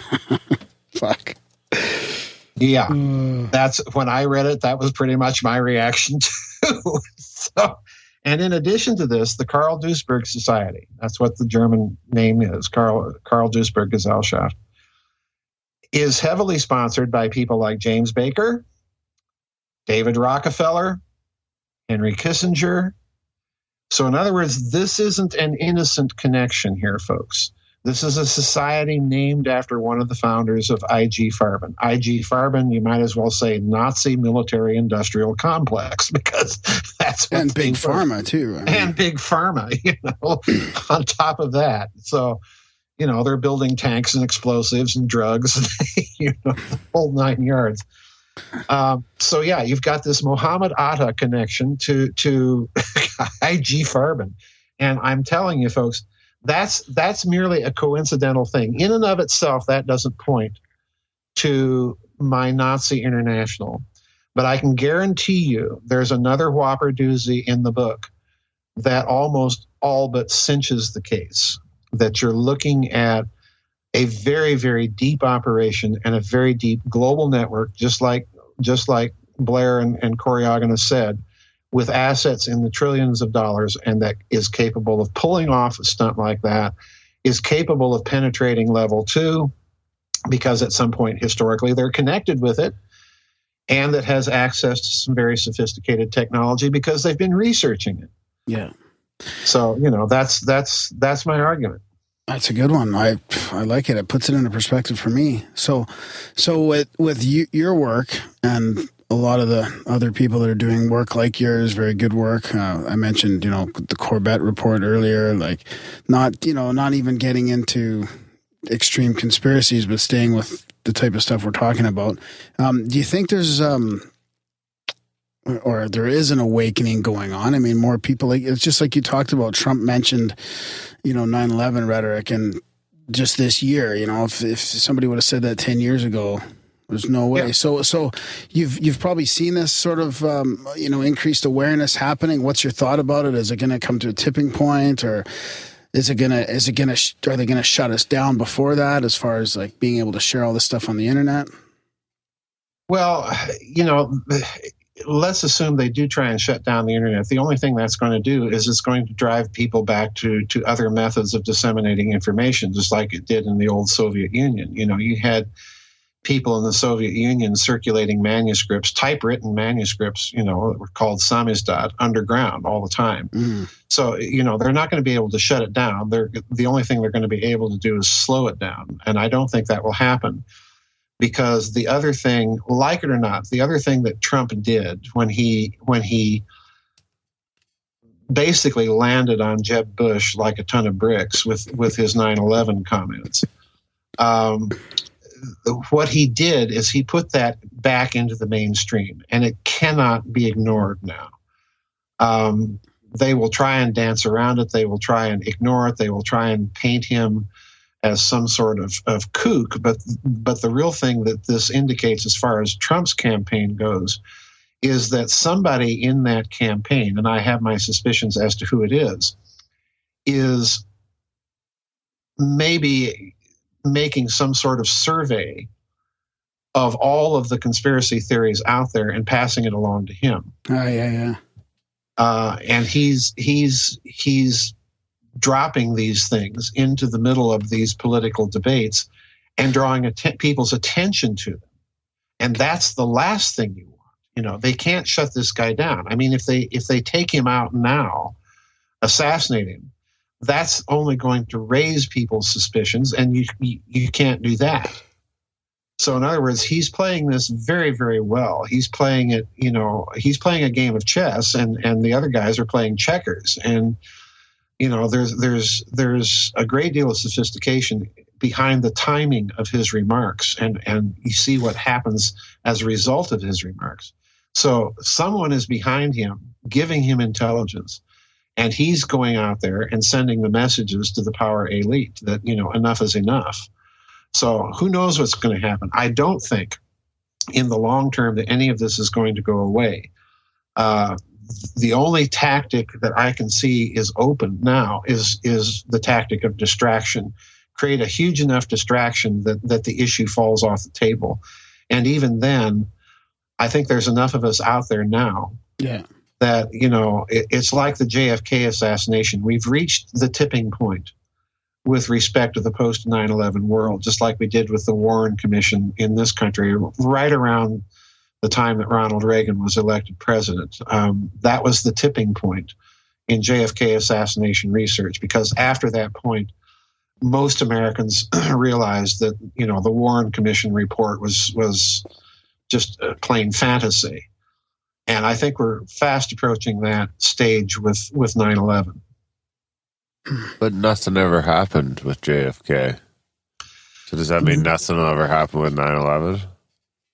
What do you mean nothing happened? Well, it's JFK? I guess if you it's ask still a people, kooky conspiracy theory. Yeah, if you ask people, I guess maybe more people will believe that something happened there than not. But no one, in the end, nobody ever is going to know, or no one's ever going to be reprimanded for it. Well, I think that may be the case as far as reprimand. But I think the significant thing that's happening now is that if you look at certain places in the alternative community, there are now people, well researched people like your countryman Peter Dale Scott, that have been drawing attention to the fact that the patterns in evidence of the JFK assassination are the same patterns that we see in 9/11. So, in other words, what he's arguing is that 9/11 and JFK are both operations of the deep state, or what I'm calling level 2. And more people are waking up to this, that this cadre of people in the banking community, in the military industrial intelligence complex in the United States, in other Western countries, are involved in these events, and they're questioning the legitimacy of their power and questioning the institutions that have enabled it. So I think that's a very good thing. I mean, look at Bernie Sanders' campaign for a moment here in this country. He's doing essentially the same thing that Donald Trump is doing, but in a different way. He's talking about taxing Wall Street transactions and so on and so forth, and using that money to fund infrastructure improvement and so on and so forth. So he's essentially taking aim at the very same set of people that Trump is taking aim at in a very different way. So something is up. There's a huge anti-establishment move, and what I think it really represents, as I've indicated before, is certain factions of the power elite have had it with other factions of the power elite, and are going after them. Is that where this is? Do you think these migrations in Europe have anything to do with it? Absolutely. Because look what you have in Europe, particularly in Germany. You have now the creation of a political backlash against it that could easily turn fascist if it wanted to. So far, if you really have been paying attention to the rhetoric of their major leaders of these movements, they have managed to avoid that. So what is this crisis all about? I suspect that this is the classical dialectical method of creating a cultural perception of European civilization. In other words, what the EU lacks is an identity of Europeans as Europeans. They lack a cultural identity. So what do? You import a backward, odious, barbaric, medieval, genocidal political philosophy disguised as a religion to create the perception that, hey, this is in complete opposition to anything that we as Europeans, be we French, German, Italian, Dutch, Spanish, that we as Europeans hold as the central core values of this civilization that literally has taken centuries to evolve. I think that's part of the game, is to create that European cultural identity. And they're using Islam again as the fall guy. Now, as I said, I think there's a danger of a fascist backlash that could easily come out of this. And if that's the case, if that's what's driving it, then yeah, you have to look again at the possibility of a deeper player perhaps driving some of this. Do you think that's level 2 then, right now? No. Level 2, let's be very clear. What I mean by level 2 in the 9/11 context is a network or group solely within the American Oh, okay. national That's just for that reference. Right. Yeah. Level 3 is my global, international, fascist, drug-running cabal. Yeah. Okay. I see what you mean. Yeah. The level 2 doesn't apply in that situation, really. Okay. And I'm not, please understand, I'm not, by level 3, I'm also not talking about the central bankers, the Zionists, and so on. Those are all factions, I think, within this global network. Yeah, and there's probably some, overlap and sure, some, of course, some influence. There's not one overarching group. When I say Fascist International or Nazi International, what I'm trying to get through to people is, number one, there is a solid core of a fascist elite that traces its roots back to World War II. But number two, it certainly has other components within it. Yeah. Bankers, the Rockefellers, the Rothschilds, the Warburgs, the major corporations. Some private corporations, the high technology corporations and stuff like that. Yeah. Right. Yeah.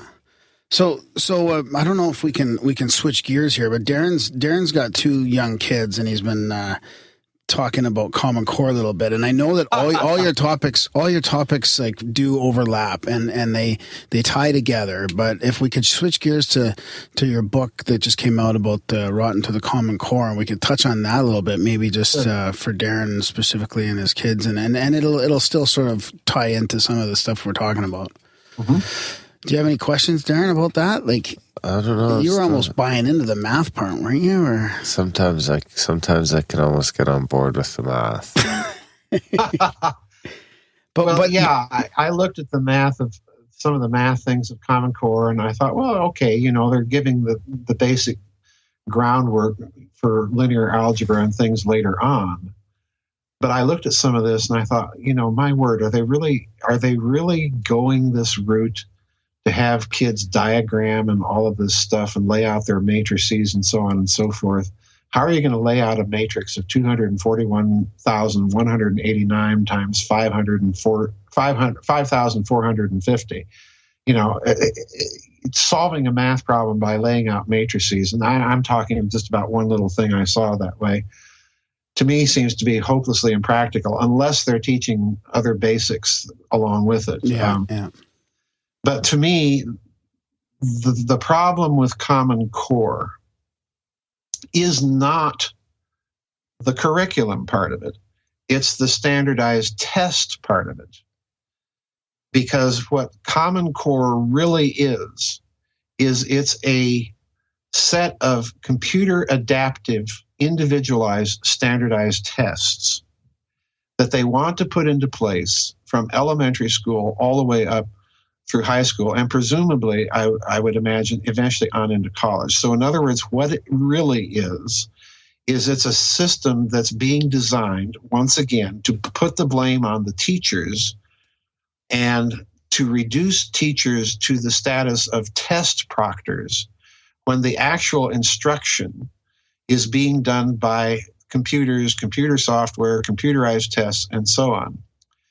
And the problem here is, as my co-author and I try and point out in the book, is if you look at these standardized tests, what they really do is they punish the finer mind. And I have several examples in the book of former standardized test questions, which were actually appeared on the SAT in this country, that were questions that were simply wrong. The test makers themselves were incompetent. The test makers themselves had been dumbed down. One of the test questions was, a cultural question. The emperor is the name of, and it gave you three choices: a concerto, a quartet, and I forget what the third option was. Well, I love classical music, and I looked at that and I thought, you've got to be joking. Most people would think, if they know anything about it, would think, okay, well, the Emperor Piano Concerto of Beethoven, but they wouldn't know the Emperor String Quartet of Haydn. So which answer do you select if you know this on a test? And I remember as a boy taking these tests in junior high and high school, I had several questions like that where I knew that there were several answers that were correct and I was supposed to pick one. So I was asked to read the minds of some distant anonymous committee of so-called experts who made up the exam. So my first problem is that these tests punish the finer mind. And the second problem with these tests is you are not being asked in any of these tests to generate an answer. You are simply being asked to select an answer. And they do not therefore permit you to argue why you are selecting an answer. So they give you no indication of your reasoning abilities, of your ability to articulate your reasoning by writing out your argument. So the whole thing, as far as I'm concerned, and we take a great deal of time to go back and examine the philosophical roots for these standardized tests and where they're coming from and who's behind them and why. The whole effort has been one to dumb down people, and the tests themselves are, first of all, the means to do it, and then they do something else. They're designed to slot you into your, let's say, your most optimal life career choices, all right? So in other words, these tests are part of a social engineering agenda that is with you from the day you enter a public school system and all of your life. They are being designed to organize essentially a caste system. And therefore, they're not meant to test your reasoning abilities. They're simply designed to slot you. To select your personality type. To select your personality. And your aptitude, obviously, if you have aptitude towards one thing or another, right. Yeah. You know, and this is part and parcel, as far as I'm concerned, of the surveillance state, because this is another way of surveilling you. So it has little to do with education. It has little to do with training the mind. You know, when I was at Oxford, undergraduates there had no tests for their 3 years of study. Then they sat comprehensive exams for a week. And those exams were essay exams that were evaluated by scholars in their chosen field. All right. That to me is a legitimate assessment. Because first of all, you're being asked to generate your own answers and then justify and argue them and articulate them. A standardized test cannot and will not do this. The only thing it's designed to do is to slot you. And it cannot measure or evaluate the subtleties of actual one-on-one human interaction. I'm an old curmudgeon in this respect. A computer cannot teach you. Only a human being can teach you, because only a human being can argue with you and can evaluate the subtleties of an argument and pose responses or further questions and so on and so forth.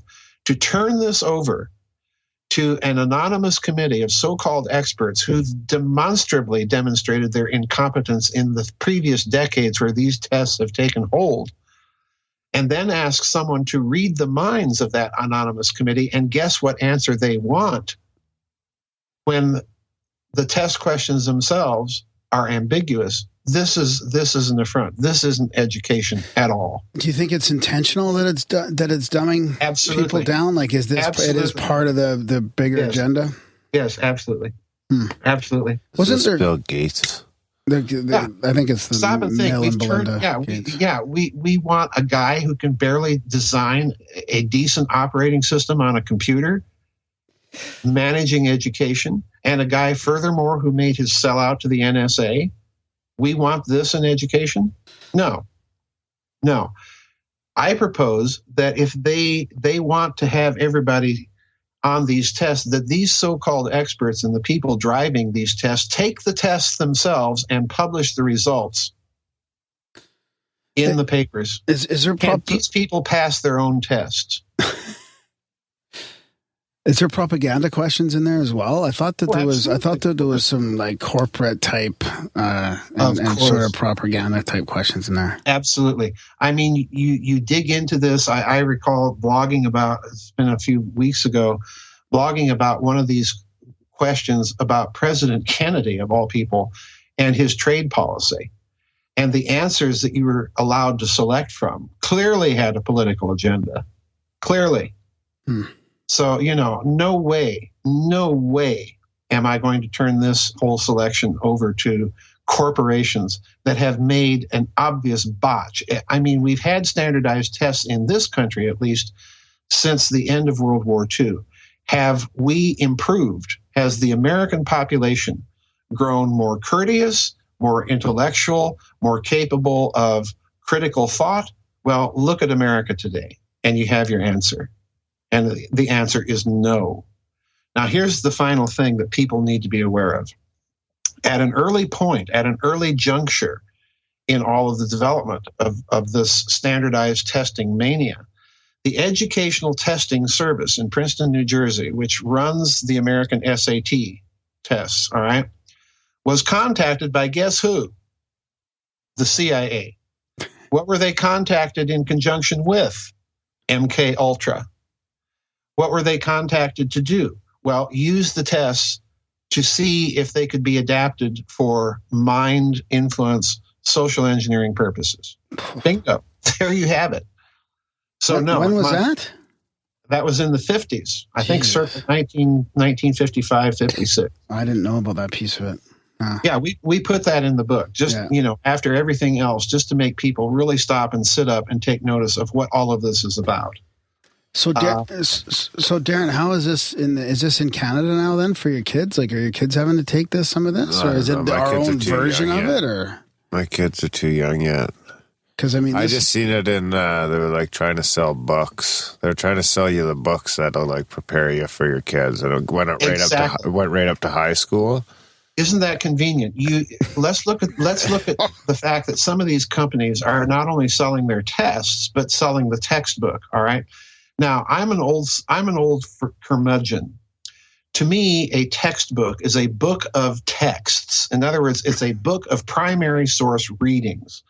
Back when I taught medieval philosophy, I had a big, thick 1,000-page textbook that was called Philosophy in the Middle Ages. And all it was a collection of readings from Aquinas, from Peter Abelard. In other words, the actual people that were writing the philosophy. Mm-hmm. That, to me, is a textbook.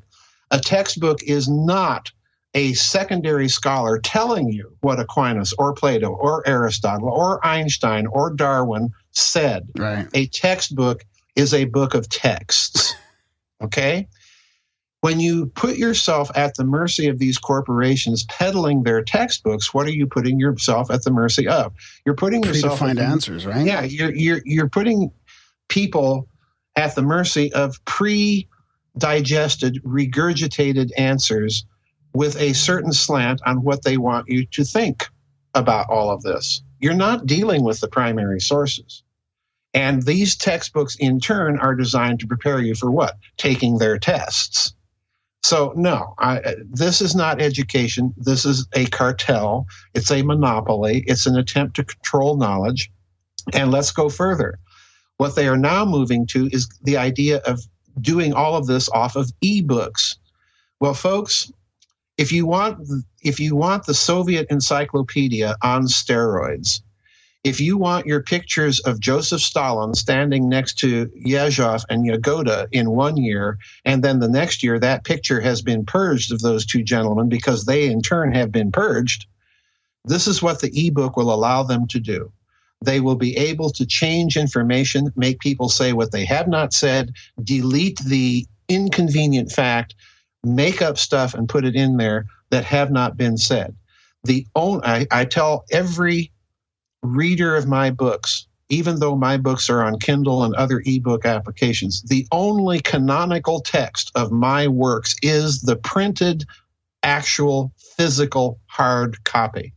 Because I format my books to look a certain way, to read a certain way, which is bungled and botched in these ebook formats. The only canonical text is the printed text, the hard copy. See, Graham, and you want to vote by app? No, I don't. I never said that. I just asked the question of when the apps were going to be implemented for people to vote. That's all. I mean, that's probably coming. I mean, let's stop and consider that voting in this country, at least, is now all computerized. And what Mitt Romney's machines, isn't it? Mitt Romney's machines. Look, go all the way back to the near constitutional meltdown we had in 2000 in Florida between Vice President Gore and Governor Bush. Yeah, over computerized voting. Over and over again, there have been allegations of computerized fraud. And again, it's because you can go into these machines and literally change the results according to your preset determination. So do I want to turn over education to a testing cartel that's producing its own textbooks, oftentimes on ebooks, which you can change at a moment's notice? No, I do not. I cannot think back to my educational experience and remember any moment of insight or of intellectual awakening that was brought about by a standardized test. I can go back and remember the teachers that influenced me and name them because of what they did in the classroom. And it was oftentimes totally unrelated to any test that they had to prepare us for. So if you get the idea that I'm 150% against all of this nonsense, you'd be correct. What do you think, Darren? Are you ready for your kids to take this? What are you going to do? Homeschool? You got to homeschool. I don't know yet. Let me tell you, homeschooling, in the statistics in this country, by and large, indicate that homeschooled kids do much better, even on the standardized tests, than people who've been subjected to the public education regimen. And more importantly, there are many private schools in this country, particularly in Silicon Valley, where the elite themselves have forbidden computers, iPads, and so on in the classroom. And the reason? They want their kids to learn. And that kind of says pretty much. I think we're going to start with her kindergarten is like nature based. Well, this is the other thing. What all of this is also doing is it's teaching our students that all information is on the internet. And I'm sorry, most of the books I write, most of the information in my books isn't on the internet. It's in good old-fashioned libraries and card catalogs. So if technology is fine and it's great to know how to use it and use it to search for things, but you also got to know how to go into an old-fashioned library and look up things. What's a card catalog? What's a card catalog? Exactly. Exactly. Because not everything is digitized. I mean, this is the bottom line. I went in there once looking for a book. Oh, man, recently it was painful. I'm so used to just Googling things now. And but again, do you want to place your intellectual independence in the hands of a corporation and its search engine? Yeah, that's the thing. Yeah, that's scary. Sometimes I do. Well, I do too. I'm not saying I don't use Google or Yahoo or Bing or any of these other search engines. Yeah. But my real problem is, again, it's a certain kind of information that's made available to me that way. But can I go in on the internet and read some of the texts that I read or use in my research? Answer, no, because they're in books, not anywhere else. Yeah. And, I've got to know how to be able to do that. And unfortunately, you can tout the joys and virtues of the internet all you want. But unfortunately, the Venetian State Archives, the Vatican Archives, the Bundesarchiv, a lot of that stuff is not on the internet yet. You still have to have the physical document and know how to find it. Yeah. So we've got to get away from this idea of technology as the cure-all. And I'm adamant on this one. Teachers in the classroom who are competent in their subject area are absolutely the necessity for any real education. This cannot all be done with computers or with corporately provided textbooks. I'm sorry, it just cannot be done. And it's really an assault on teachers themselves is what we're looking at. And that assault, incidentally, has been deliberate and by design ever since it was a gleam in Horace Mann's eye in this country back in the middle of the 19th century. And it's gotten worse and worse and worse. Throwing more money at it is not going to be the solution. And, I'll go even further. I think we need to get rid of the whole idea of teacher certification altogether. If you have a degree in an academic subject, you should be permitted to teach in a public school without any of this educational Mickey Mouse class that you have to take to get your certification. Because what most of that stuff does is it diverts you from the content of the discipline you're supposed to teach. Wow. Well said. Yeah. So let me pose a question to you. Sure. Let me pose a question to you. If you're a teacher listening to this show in Canada, the United States, Australia, I don't care where, when was the last time your school district paid for your continuing education to go attend a conference where the latest papers in your subject discipline, be it literature, be it art, music, physics, biology, when was the last time your school district paid you to take and fulfill your continuing education requirements by attending a conference relating to the content of your discipline? And probably the answer will be never. When was the last time your school district, however, paid you to go to a conference where you learned the latest pedagogical method, the latest child psychology theory, the latest educational methodology? Probably that's been most of your paid continuing education. And that's the problem right there. That says it all. Well, so before we wrap up, I wanted to know what you think about speaking of modern information and stuff like that. I mean, when you get into the more current event politics and this type of thing, how do you sift through the media? How do you tease away the bias, and how do you I don't know how to even ask it, but how do you get through all that crap and get to the good stuff? And do you have any I have a confession. I have a confession. I do not have I have cable simply because I have to have it to have my internet access, but I do not have my TV hooked up. I do not watch any American mainstream media at all. Most of what I get in terms of news is either being sent to me by members and readers of my website in the form of articles that they get, online, watching the New York Times or the Wall Street Journal or what have you. And basically what I do is I sit back and look at what's in the public domain and then try and analyze it from the standpoint of what my research has indicated may have been going on behind the scenes. Mm-hmm. But I don't expose myself to the mainstream media anymore at all because it is so palpably prostituted and incestuous. It is no longer the fourth estate, as it used to be known.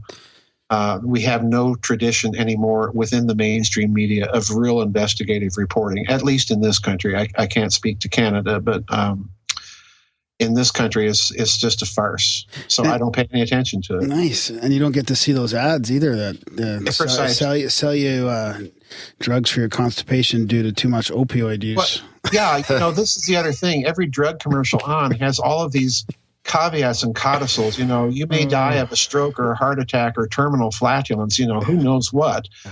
But they have all of this nonsense. Why would anyone want to prescribe a drug or take a drug like this? It's nuts. Yeah, it's crazy. And why should I pay for cable when I'm forced to sit through a bunch of commercials? I've got a nice DVD collection, so if I want to watch some television, I'll put in a movie or something. But if I had my choice, if my cable company would allow me, I would say, yeah, hook up my phone, hook up my internet. Don't bother with the TV. I'm not paying for that. I only have internet. Yeah. Actually, well, I have a cell phone too, but I have an internet and I have Netflix, but I have no cable. Well, see, you're allowed to up there. Down here, it's very, very difficult. You know, I have to have landlines, unfortunately, due to my interviewing on radio so much, and a lot of places still want you to have a landline. So, you know, I have no choice. I've got to take the cable as part of the package. But if I had packages available with no television, absolutely. Mm-hmm. Because as far as I'm concerned, I do not want to feed these awful, horrid people. Just what the Western and particularly American mainstream media does with Russia is just appalling. Oh, yeah. You know, it's it's just so totally not true. I don't have time for it. You know, I do my reading from newspapers and magazine articles and internet stories and so on that people send me. Right. So we don't want to keep you too long, Joesph. Do you have anything else do you want to mention before we start wrapping it up? No, I'm cool. You know, I'm here for however long you want me here.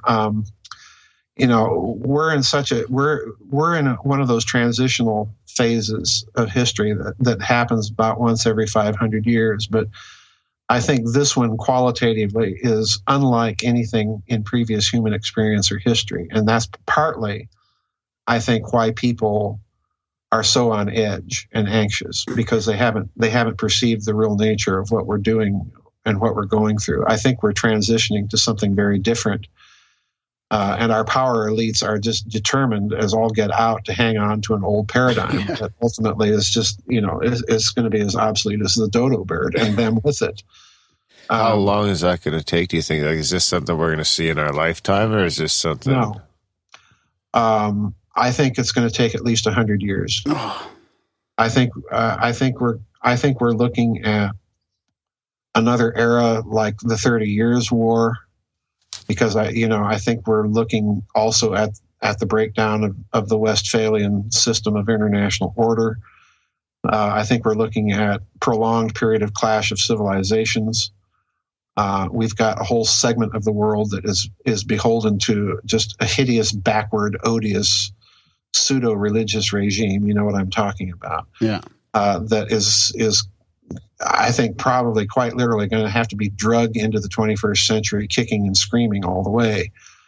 I think we're looking at that. We're seeing huge geopolitical realignment. We're seeing technologies beginning to be leaked into the public that are going to dramatically change the way we view manufacture, the way we view infrastructure. The financial system is, you know, with every change of technology like this, particularly one involving energy, the financial system has to change. And this is the other thing I think we're seeing. And the financial elite has not a clue as to how to transition this smoothly. I think they're trying as hard as they can to do so smoothly. And in a certain respect, they've been moderately successful, but in others not so. But I think it's going to take at least a century, if not more. But our grandkids are going to be living in a very different world. The essential thing I think we have to drive into people's heads is that our culture and civilization are at stake. Our basic freedoms are at stake. And we have to hand those things down to our children. We have to hand down the fundamental idea of individual human sovereignty and rights and equality of law. We've got a dangerous double standard that's developed in the West now of law. The big crimes go unpunished, and the small ones get thrown in jail. Exactly. I mean, there's people in jail for doing far less in this country, violations of national security regulations and laws, far less than Hillary Clinton. This is the double standard, and that has to end. You cannot have a functioning civilization or society. You cannot have transparency when the power elite are subject to a completely different set of laws. Yeah. Because everything breaks down. Well, it's almost financially based too. You know what I mean? Like, yes, like a good one is a DUI, right? And that's like a low level one. It's like basically, and I've got guys that I work with that it's basically if one guy gets a DUI compared to the other guy, one guy's going to get off of it and the other guy's not, just because of how well they manage their money. Right. Exactly. One guy's got $10,000 in the bank, basically. That's the price it takes to get off, to not lose your shit for a DUI. Yeah. Yeah. We're in a culture war. We're in a civilization war. And in those circumstances, mere politics is never the solution, because the real transition is of a cultural and civilizational nature. So we have to identify the core virtues of our civilization and hand those things down and make sure they get handed down. The other thing we need to do is restore a hierarchy of values to our culture. This has all but been eclipsed in the last 50 years. And by that, what I mean is you can't call Jackson Pollock and Rembrandt genius painters in the same breath. They're of a wholly different order. And frankly, as far as I'm concerned, Jackson Pollock is just blotches and blobs on a canvas. It's not creative genius. We have to restore a sense of the high tradition and values of our culture. It's not that I sit around listening to Bach all the time. I sit around listening to the Beatles too, but I won't ever put them in the same breath or equate them as being on the same level of creativity. Never, ever, ever. I do agree with you about that it's not cyclical, that we are in a transformation age, spiritually, technologically, and also on the verge of I guess what you're saying is a slow collapse. Like, it's not going to happen fast, but it's going to be war and civil unrest maybe for a while, and all this stuff's going to happen before it settles. Yeah. Well, Catherine Fitz has an interesting observation, at least about the financial angle of this. Everybody asks her, she's not one of the sky is falling and the collapse is coming any minute now sorts of people. She calls it a slow burn. Yeah. In terms of the financial system. And she's right, because they are trying to transition to a new type of financial system. And all sorts of proposals are out there, including cashless society, which I think would be a huge mistake. That would be a huge blow against individual freedom. Yeah. We don't want that. But even if they did that, I think what you'd see emerge is a bunch of local currencies, because people simply are not going to settle without a physical medium of exchange of some sort. So, there's all sorts of stuff that's going to happen in the next century. I wish I were long-lived to be around and watch it all happen. Mm-hmm. But I do think people need to take the view for themselves and for their children that this is a long-term process and strategize accordingly. And what can some people do? What do you recommend people do to Number one, to help? Read and critique the standard narratives, particularly with respect to our various constitutional systems. You've got your charter up there in Canada, that is being shredded right and left, from what my Canadian friends tell me. So be familiar with the core founding documents of your particular political order and of the critiques of it. I keep telling people in this country to read the anti-federalist papers in addition to the federalist papers, because there were some powerful critiques of the current U.S. constitutional system that were given by the anti-federalists. Be familiar with the narrative. Be familiar with the critiques of the narrative. That's number one. Number two, I would say familiarize yourself with all of the high hallmarks of Western culture, because literally right now, everybody has been put into the position of being professors of the humanities to hand down all of this inheritance that we have in Western culture. And by inheritance, I'm saying everybody from Bach to the Beatles, everybody from Rembrandt to Salvador Dali. Familiarize yourself with these monuments of our culture and why they're there, and hand it down. Same with literature, the same with the sciences. We're being called upon, I think, to the degree that we are each individually capable of having to be Renaissance men again, and to transmit this to our progeny, because the system is no longer doing it. Yeah. the system has been set up precisely to counteract that. So we have to take responsibility for it ourselves as individuals and make sure it gets done. That's interesting. Yeah, well done. Again, a couple little well-said spots there. Yeah, it's not a position any of us wanted to be in, I'm sure.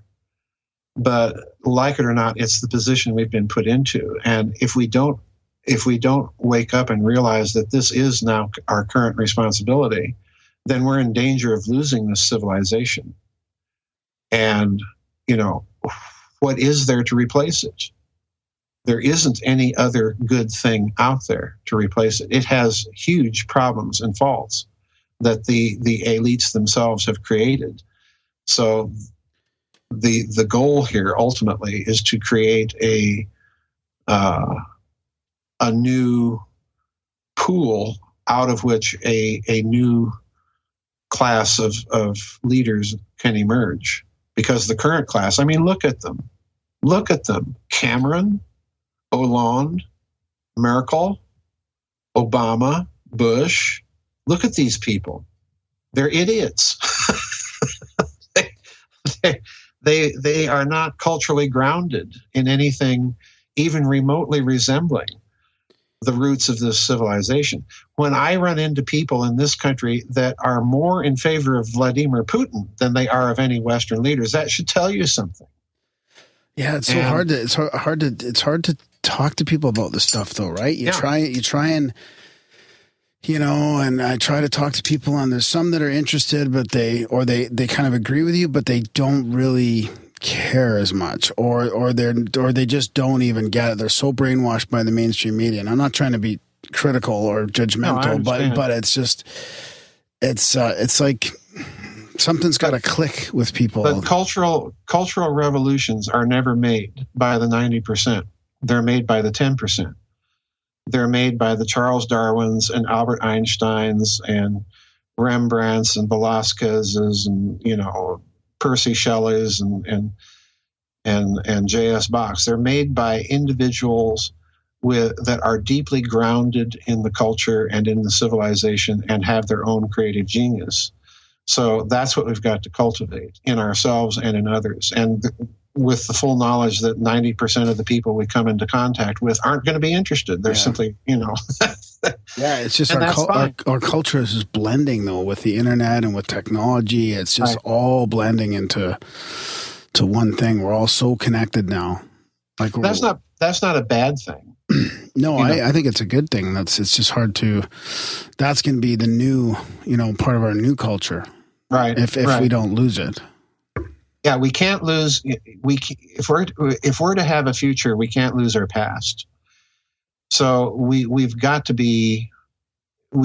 become more familiar with the details of the emergence of this culture that we call European or Western or what have you. And I would include Russia with that, obviously. Mm-hmm.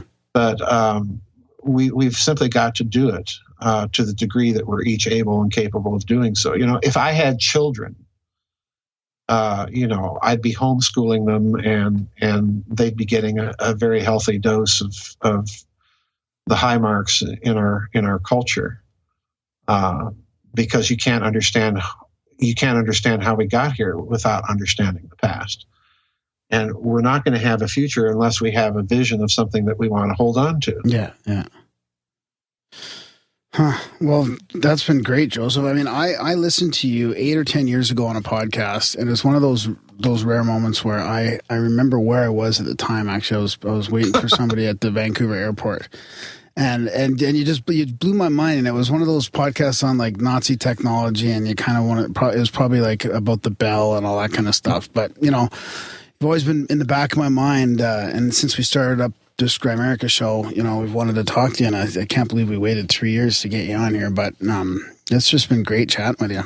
Well, thanks for having me on, guys. I appreciate it. Yeah, we'll have to have you back down the road again for another couple hours, because we didn't even touch on Giza, Death Star, or Egypt, or anything like that. Oh yeah, there's a lot of books.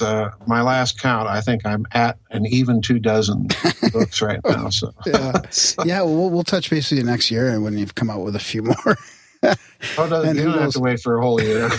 And who knows where we'll be at in the evolution of geopolitics and maybe war. Maybe the internet won't even be a thing anymore. We'll have to get you on the ham. That's right. Buy your shirtwaves now. Yeah. Well, we'll put all this, all the links in the show notes and everything, and we'll send you a copy when we publish it, Joesph. All right. Thanks a lot. Yeah. Thanks a lot, buddy. Okay. Bye. Bye. And that was our chat with Joesph Farrell. That could be my all-time favorite. Is it? That could be. I seen you getting all horny over there. Well, no, just because it's pelvic thrusting. Shut up. I was just doing arm pumping. That's not. I was doing that. That instantly translate to pelvic thrusting. No, it doesn't. Yeah. It's an arm pump. The double arm pump is a thrust. It's actually a thrust. Well, I didn't mean it to be that way. Oh, yeah. I was excited because it was great to hear his articulation of the whole global thing. It kind of some things kind of clicked. Some things clicked for me. Like put some pieces together. That's good. Yeah. Yeah, it was just a great chat. I love the way Floaty's so knowledgeable about all that stuff. And yeah, we'll definitely have to have him back and get into geese and stuff we like didn't that. really get into 0 point energy or like the Nazi specifics of Nazi technology and stuff like that. But it was kind of appropriate for where we're at politically right now that we kind of stayed where we were in all those things. So, anyways, for people that want that weekly dose of Joesph, like his news and views from the Nefarium is great. It's like, it reminds me of the Corbett Report. Like, it's another great little thing where he'll put these geopolitical pieces together and then he'll speculate about what's going on. And the speculation is very interesting. There you have it. Yeah, head on over to his website. Buddy. The link will be in the show notes. Head over to his website. I think he's got a newsletter you can sign up for as well. So. Yeah. Yeah, and a member area and stuff. And it reminds me of the community we're building here as well, right? People can contribute, and he partakes in the whole thing, right? He doesn't just sit back and watch. Yeah. Watch the money roll in. Yeah, exactly. With no money. Speaking of money, check out grimerica.ca/upgrade. There's probably a week or two left to get, I think there's about 35 tickets left. Get one for 20. 3 for 50 for your chance to come on the show, win an iPad and some Grimerica swag. And grimerica.ca/upgrade, grimerica.ca/support to sign up for a monthly over there. Spamgram. GRAHAM at grimerica.com. H. For ham. Yeah. Yeah, and what else?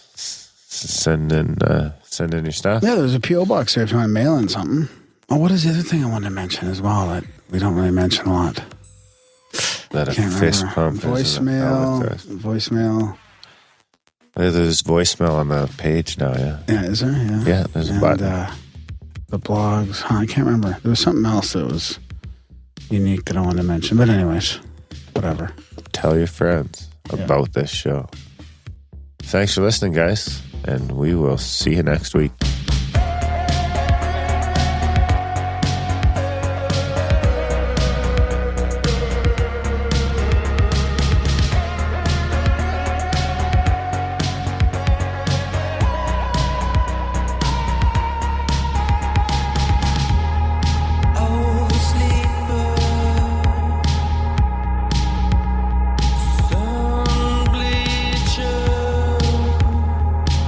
Remember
say they like coast to coast, but on demand, raw and uncut interviews, and all without no ads. One says false and one says true, and the rate you sing grows too.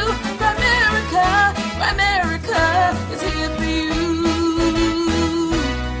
Stories from the listeners, they sent to Graham. He'll read them and be amazed, but Darren may say no. One says red and one says blue, but if it's balls it just won't do. Grimerica